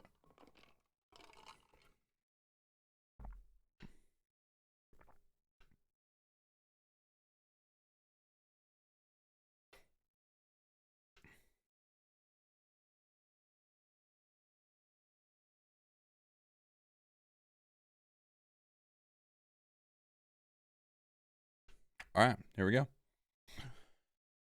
Greetings and salutations. My name is Michael Schwan, and today we are checking out Amnesia the Bunker. Now, Amnesia is actually a relatively old franchise at this point. Actually, it's been around a little while, hasn't it? And Amnesia the Bunker is the newest entry in that series, and it takes place in a World War I bunker where there are some beastie beasts trying to get you, and you are trying to survive and escape. It is a horror survival simulator? However you want to phrase that. It's first person, and it's sure to be a terrifying time. Now, as a heads up, this is going to be a little weird as we go through this because their marketing has been a whole bunch of short videos. They're not shorts because they're all widescreen like this. They're not YouTube shorts or TikToks, but they're all like 20 seconds long. So just as a heads up, I mean, by all means, take your approach however you need to. So anyway, yeah, let's go ahead and get started. We got the announcement trailer back from December of 2022, and we'll just quickly rapid fire our way forward from there. So here we go.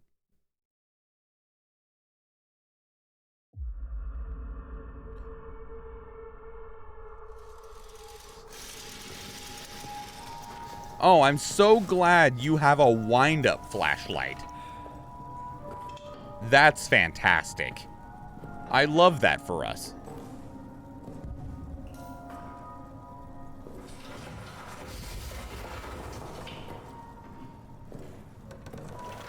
Oh, I love that for us too.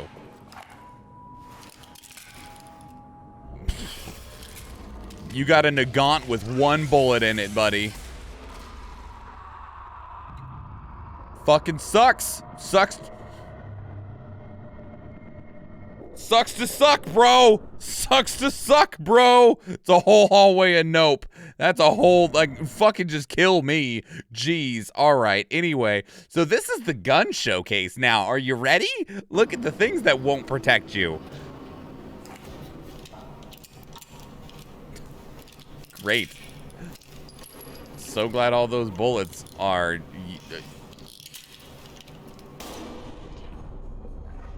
Your poor ears.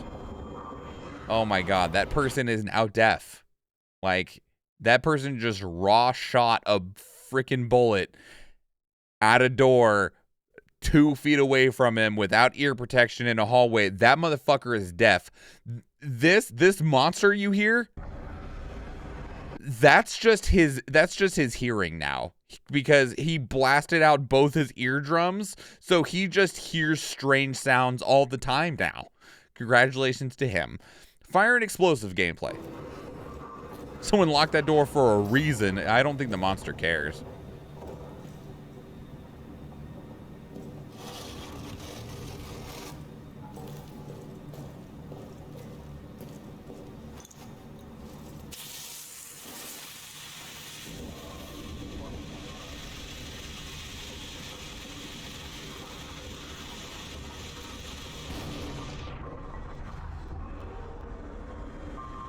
We're just gonna ignore the horrible fucking sounds coming from the sides. Like, this motherfucker, you walked down the hallway. There is clearly other directions here to the right, left, and that way. And you're just standing here like, I really need in that door when you hear. Fuck, God. Okay, anyway, here's breaking down doors.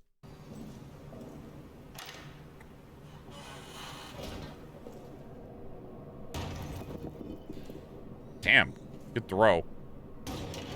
Oh, it all broke.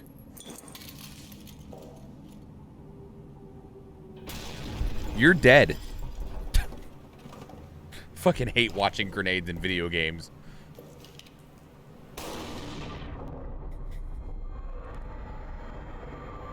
Maybe the monster's afraid of you. Damn, dude. That's when the wall hit the wall and flew by his head. No, it flew into his head, okay? Here's the atmosphere teaser. Like I said, these are all super short.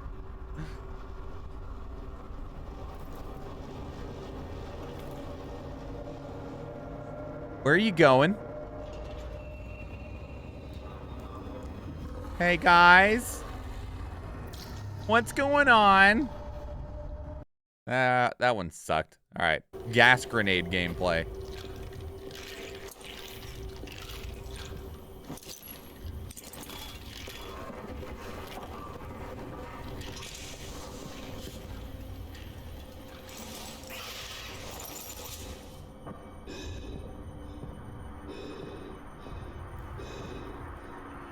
Okay, so there's gas grenades and gas masks. Good to know. Traps showcase. I hate this flashlight. I hate it. I hate it with a fiery burning passion. Who set these traps?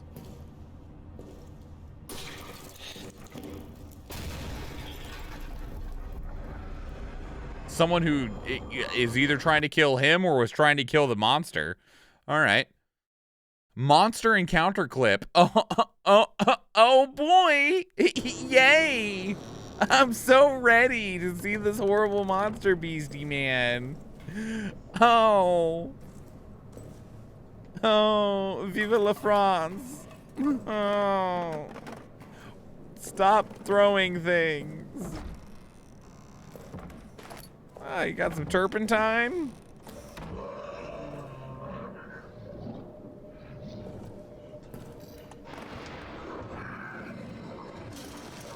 Buddy. Buddy. Buddy. Buddy. What the fuck is wrong with you? All right, here's a trench clip.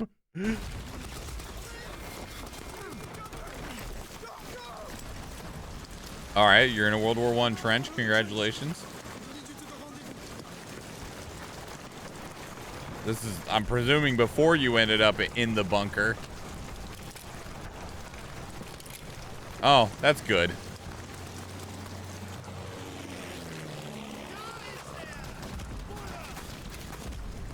All right, well, there's nothing else on that one.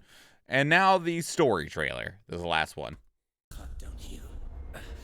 Wait, what? We're trapped down here. The rat fucking officers ran and blew the exit behind them. You want to escape? You need to blow it back open. There's dynamite in the arsenal.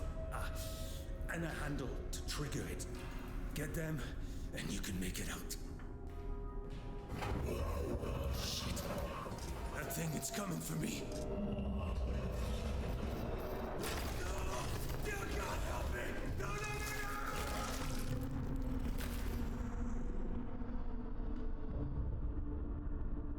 So there's your whole objective. You ran into the trench. Some fucking officers blew up the doors, probably to trap that thing down there. And your hope is to blow the door back up to get out. And then what? Because presumably you're letting that thing out too. Hey, there's a demo available, y'all. Don't sleep on that. I just want to live. Yeah.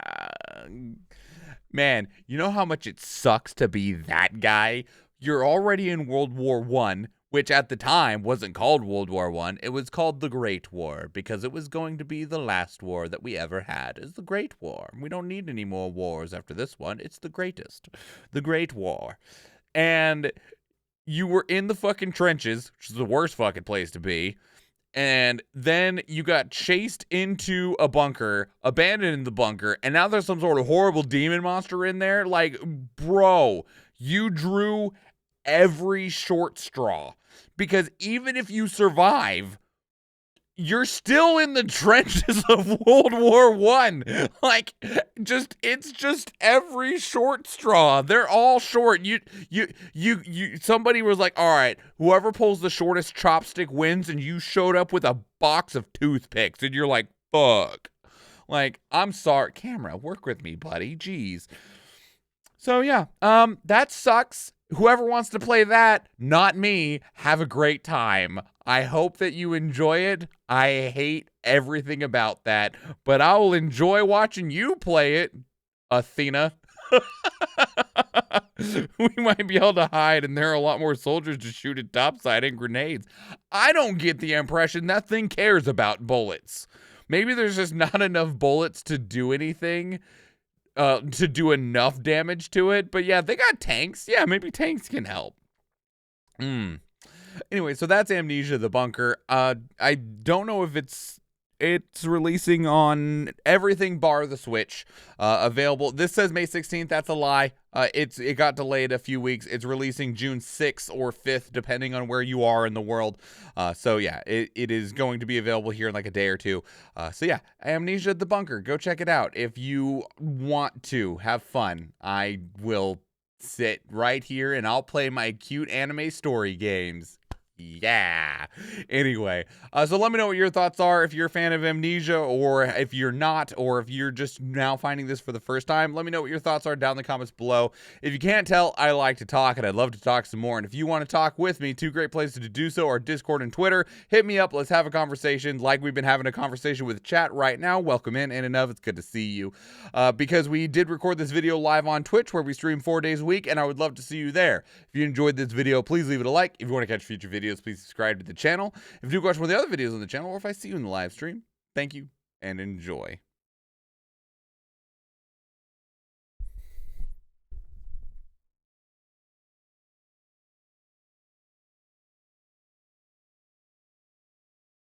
Too tall.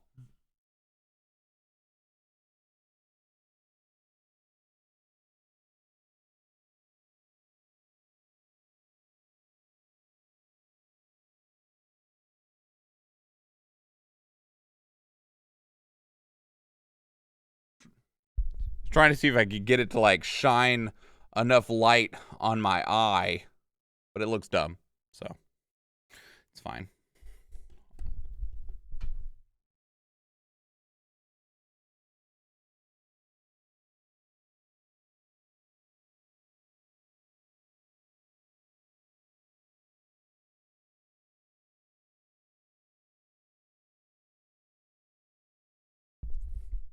Can you peek through both hands?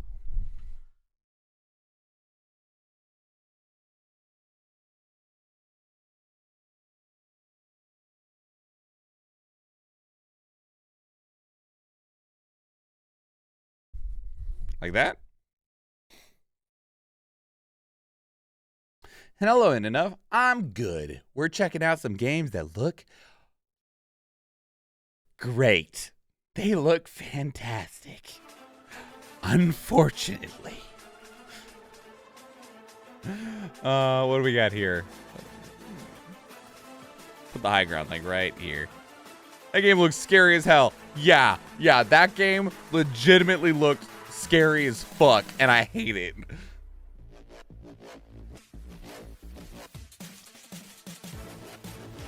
Imagine that shit in VR for 1 iota. Imagine that in VR. No, thank you.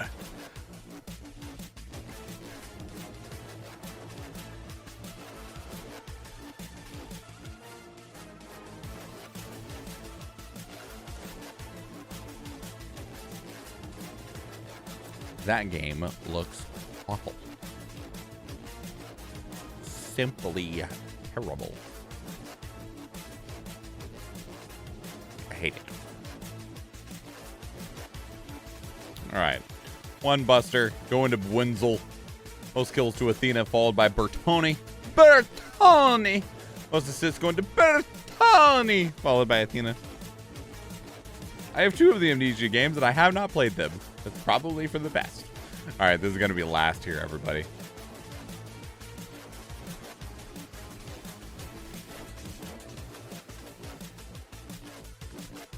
I'm going to drop the sunfish down. I need to ask Maddie what prompted them to make a sunfish artillery. There's got to be a story, right?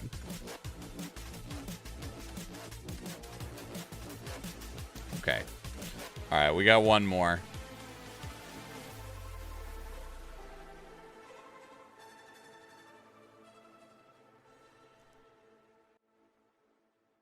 Like, there's got to be a story for that sunfish. All right.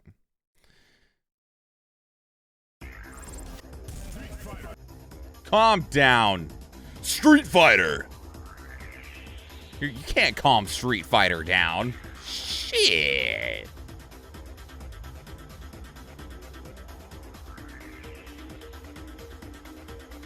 Where's the logo at? There it is. All right.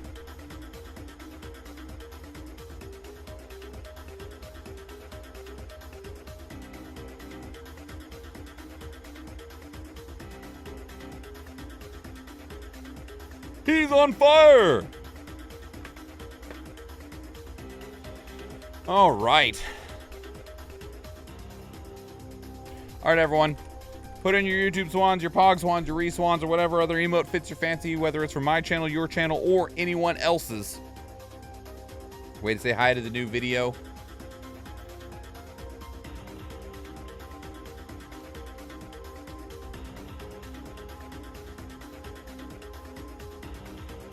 All right.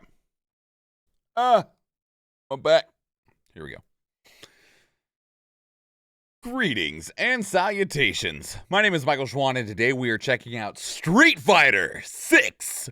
And I am psyched out of my mind for this game. And I'm really, really glad to be psyched out of my mind for it. I'll talk some more about that after we check out the trailers. But I got a lot to say, so we'll save that until afterwards. Street Fighter 6 finally releasing June 2nd, 2023.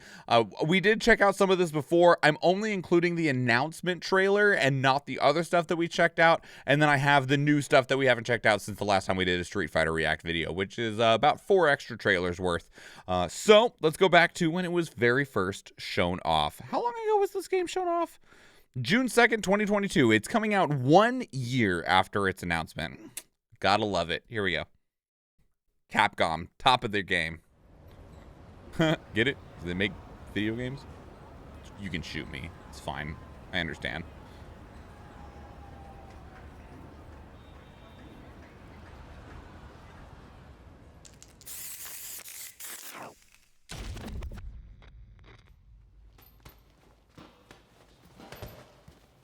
When you're looking for strength, it's not like a game. This journey doesn't have a real ending. Popeye ass, motherfucker. Okay then, hope you're ready to begin. If you want to start off on the right foot in this city, hit the streets. Yeah, hey there, I do this. Never feel loose. And when I get up in the game, y'all be improved. A real problem, but I solve them all face proof. And if you think I'm gon' fold, then you talking fool. Yeah, y'all wanna win, let me spin, boy. All dunks aside, I'm super fly like I'm hanging off the rim, boy. I've been winning for my kinfolk, and I put on for my city from the intro. Fight!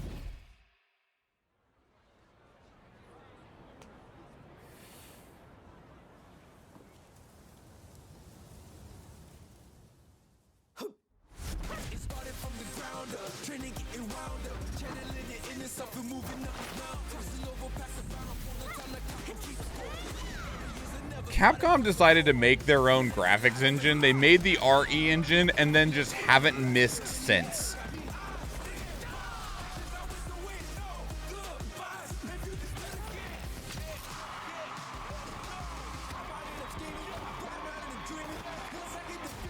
Like, ever since they made their own engine and we're just like, oh man, we can do some cool shit with this engine, they've just been going to town with it.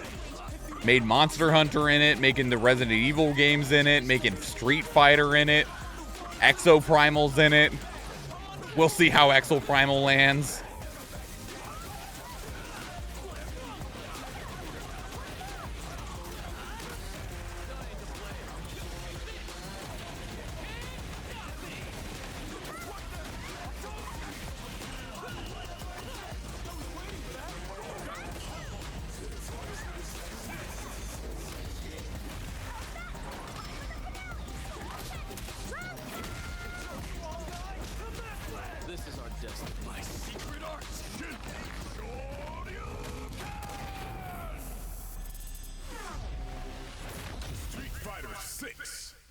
Capcom's also been hella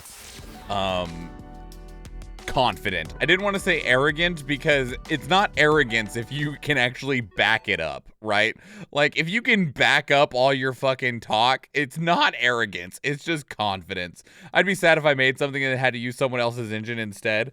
Oh, I mean, I bet there are other companies that wish right now that they could use Capcom's engine, because of how well it runs under most circumstances.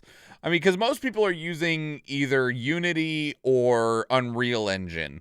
A couple people have their own in-house engines, like for a while Square Enix was playing around with the Luminous engine and stuff, but yeah, so it's all kind of up in the air. All right, so this is a World Tour gameplay and Avatar battle trailer. Nice show. A developing nation of little significance, tucked away in a remote corner of Asia. It's rather fascinating.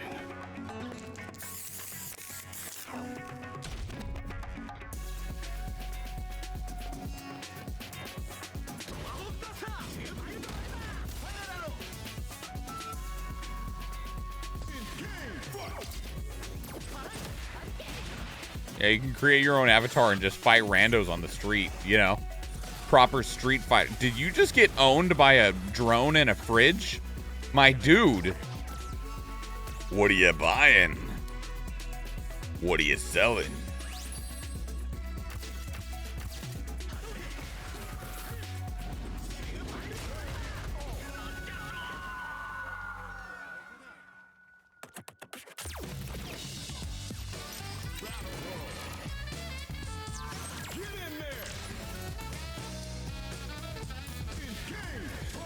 This feature right here of battling other people's avatars in the Battle Hub was not available in the open beta, which was unfortunate, but you also didn't have the ability to fully customize your avatar's abilities, basically, so I guess that largely makes sense. That's probably why it wasn't an option. Because your avatar, you're going to be able to combine... Oh, you just saw him do Zangief Swirl into freaking Hadoken, so... You're able to combine abilities from the other fighters in the actual roster to make up your own character, basically.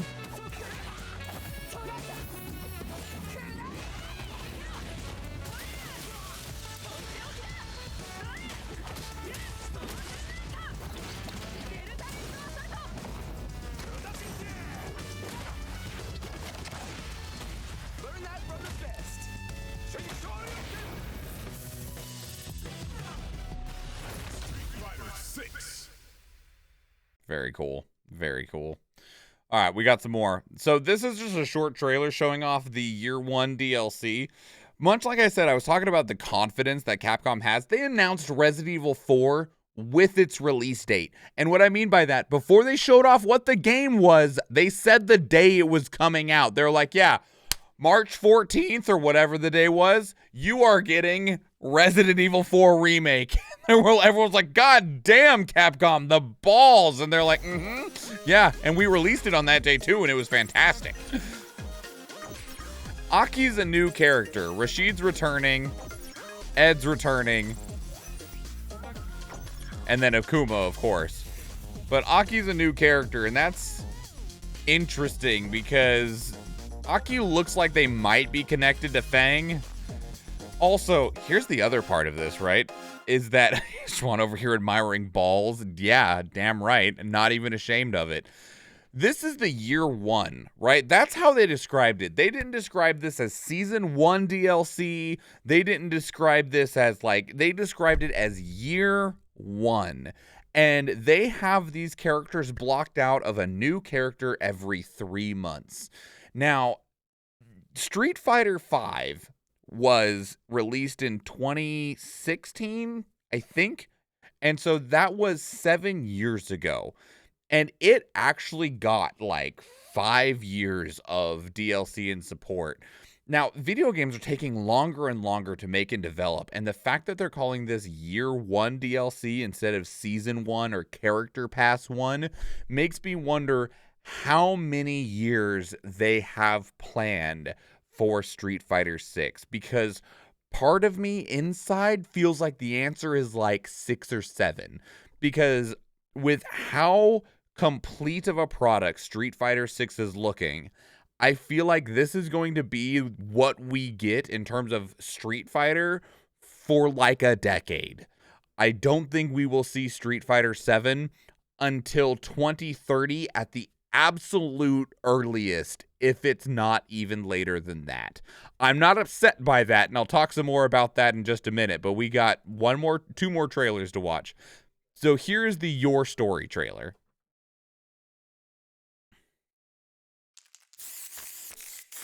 I think this is the one that they had at the PlayStation Showcase. I've crossed paths with many during my journey for true strength. I've also met my share of enemies, opponents I had to overcome. My journey knows no end, I will continue to do what I have always done. When you said you were seeking strength, despite having no real need to do so. Jesus, Zangief, are you joking? You're a complete idiot.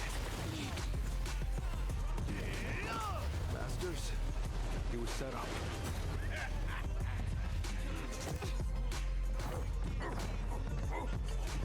I'm not nearly strong enough to chase after a monster like that.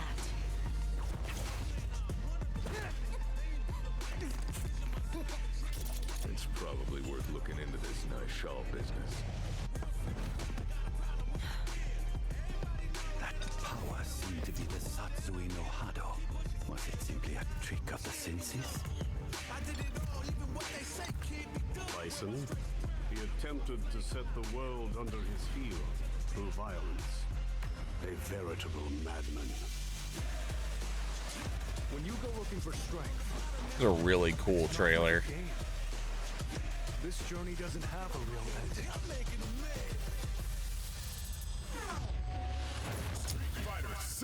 It's also really interesting because they have been aging the Street Fighter characters realistically. Ryu is like 57 or something in this game, or 54, something along those lines. He is not a young spry man anymore, and like Chun-Li is like 50 or 49 or somewhere in that range. And so a lot of the original Street Fighter characters have started to get up there in the years. Guile was born in 1960. That's the year that I do like very distinctly remember, which means that bro is 62 right now. He's gonna be 63 at the end of the year. And so with that, the box for Street Fighter 6 doesn't have Ryu on it. It has Luke on it. And Luke was introduced at the very end. He was the last piece of DLC characters that was released for Street Fighter 5. And he played completely different than everyone else. And he is the current poster boy for Street Fighter 6. So I think Capcom is legitimately trying to slowly move time forward and bring new blood forward to the point that eventually, like, I mean, you know, if we do see Street Fighter 7, Ryu will be like 70 something, you know, and it's like, is he still gonna be, you know, the super strong badass martial artist? Yeah, probably. But if time moves on, it's cool to see that Street Fighter in a way is still trying in some sense to move on. And that's cool. That's cool. Instead of just like, it makes the characters feel more tangible. All right, here's the launch trailer. Fighting is an art. And this is our canvas.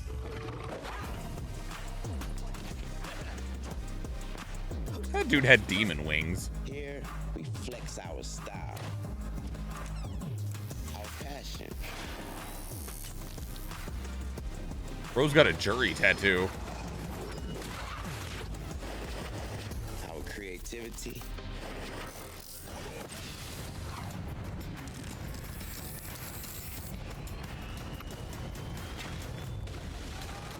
I'd be pissed. Just finish a mural and then some dude busts through it like the goddamn Kool-Aid man. Skills. We come here to break rules. To bend minds. To change the game. This is where we make an impression.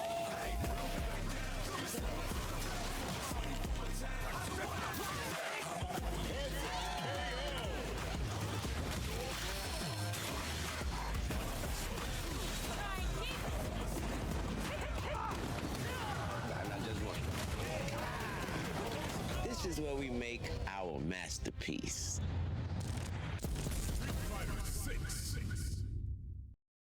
Available, thankfully, very, very soon. Thankfully, very, very soon. So I'm actually going to go back to the announcement trailer, and I'm just going to put this on loop and turn down in the background while I just, like, talk for a while. Because there's some things that I want to talk about with Street Fighter 6, because up until the open beta, I was pretty skeptical on Street Fighter 6. I do really love fighting games. I love them a lot, okay? I enjoy them, but one of the fighting games that I have never really enjoyed was Street Fighter. It just never clicked with me very well. I was always super into like 2D anime fighters, basically almost anything that Arc System Works makes. Think of things like Blaze Blue, Guilty Gear, or even things like Skullgirls, stuff like that, right?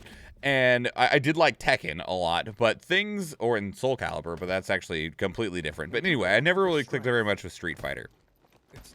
And when it came to Street Fighter 6, I was like, you know, this visually looks a lot better than Street Fighter 5, but I'm just not quite sure if I'm fully feeling it as a game, right? Especially because we have so many other fighting games on the horizon.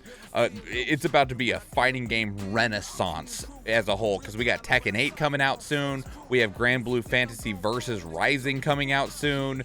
We just we're getting, there's another, Mortal Kombat 12 is coming. Mortal Kombat 1 is coming out soon. So we're getting all of the major mainline fighting games are all coming out within, we'll say, about 9 months from one another, which is fucking wild, right? Super, super cool.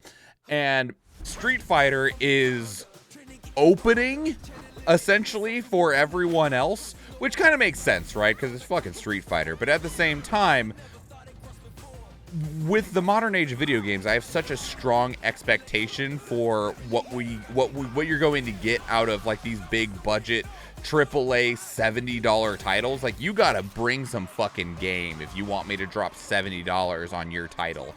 And Street Fighter, for all of its marketing, I was like, I don't know, I might just wait for one of those other games I mentioned, right? And they had a demo, and the demo's still available, and the demo was very, very, very light. It didn't give you much. Mostly it was just to play around with the character creator and kind of see just the smallest little bit of the World Tour mode. But then they announced an open beta, and I was like, man, if there's anything that I should do, I need to try the Street Fighter 6 open beta. So I did, downloaded it, played it on Steam. I used a freaking Xbox controller because I couldn't get my keyboard to interface with their controls. And let me tell you what, I went from being skeptical about Street Fighter 6 to being confident that it will be one of my favorite fighting games that I have ever played. Because they have achieved something freaking magical with Street Fighter 6. And I don't just say that as a Street Fighter fan. This game feels and looks so complete and is wildly accessible. They have 3 different control schemes, including one that is literally, it is the control scheme designed for people that don't play fighting games. And it's cool that they are thinking of those things. They also have, they included accessibility options for blind people in Street Fighter 6, okay? Which is awesome, because there were some programs for some of the other fighting games that allowed that to be possible, and it uses a lot of audio cues. It's in here, and that's freaking cool. I love seeing that stuff. But the question for somebody who does not have accessibility issues ultimately was, do I enjoy playing it? And I was playing that open beta, and it didn't even have the character that I wanted to play. I really want to play as Cammy because I really want a strong rushdown character, and I'm also always wanting to play as strong, powerful women. And Cammy was not available in the open beta. Only 8 of the characters of the available roster were in the beta. Cammy wasn't one of them, so I played as Juri instead. And I was like, I don't know how I feel about Juri. She likes to lick feet, and that's kind of weird. And I played like 7 hours of Juri, and all I wanted to do was just keep playing this game. And that is a great feeling, to never feel frustrated by it, to even when you lose, to be able to see why you lost and be like, man, that was still really fucking fun.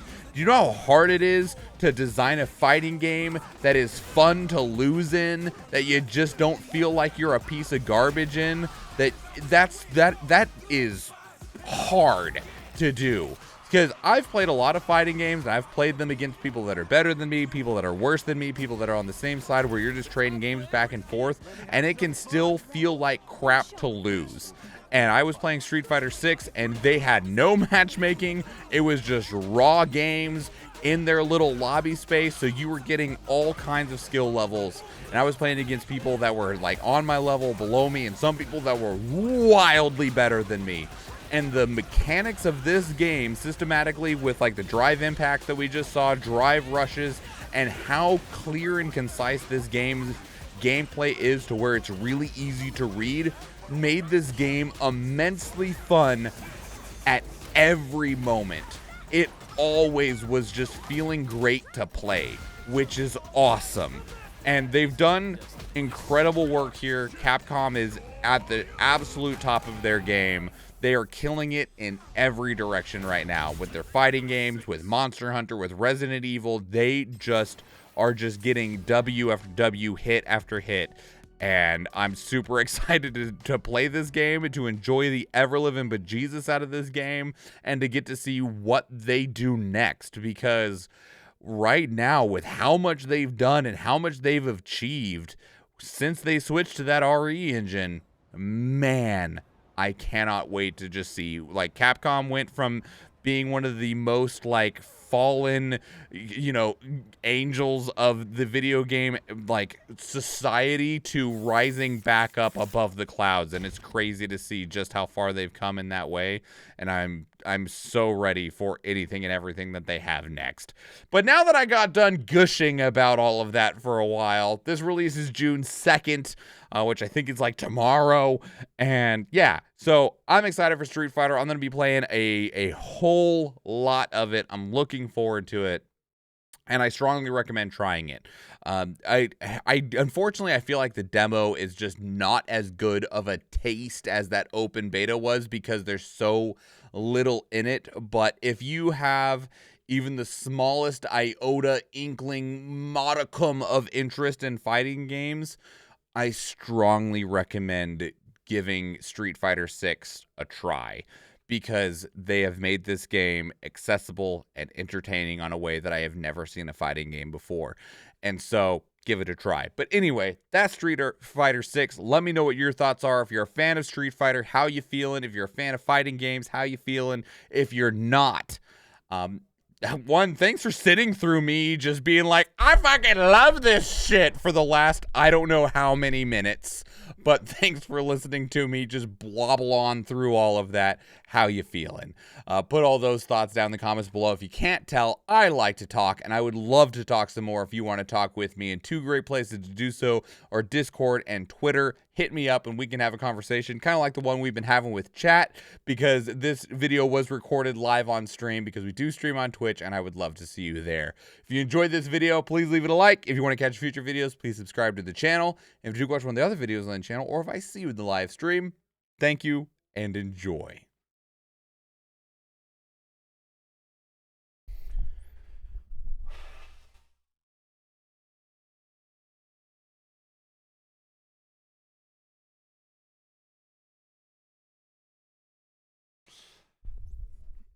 All right. Alrighty then. How much time we got left on that battle? Street Fighter ate up a good bit of time. We have 5 minutes left. Last chance, everybody. This is a loyalty token chest. So if you are somebody that likes to wait to the last minute, I see Athena in here, Grumble Mix, Gladarin, Mr. Gould Plays, Sealan Tornado, Bwinzel.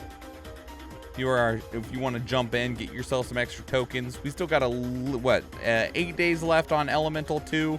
So just in case people needed to shore up some extra tokens, that is your opportunity to do so.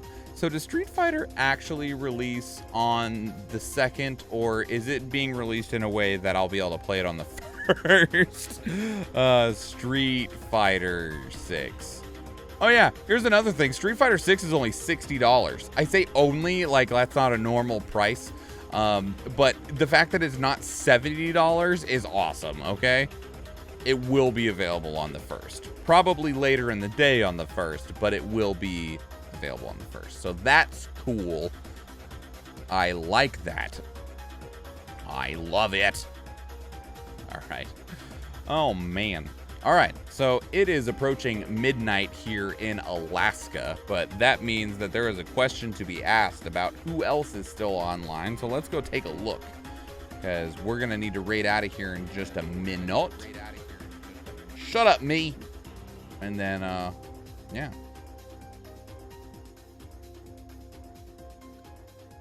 Let's see, who's online?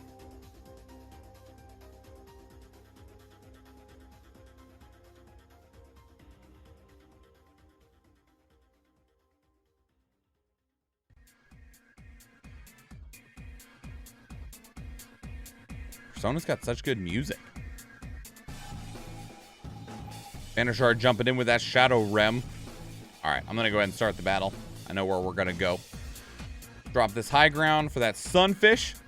All right, everybody. So I might be live again tomorrow. Tomorrow's Memorial Day, and me and Athena do not have to work our normal salaried jobs, which means we might be live tomorrow for a little bonus Power Couple stream. I say might, it's not guaranteed, but that's something that you might be able to catch. Otherwise, that is a shout out for Athena, who was streaming last night. I was over on Athena's channel playing some Scooby Saturday games. We played some Redfall. It's atrocious. I still had fun with our friends, but boy howdy, that game, wow.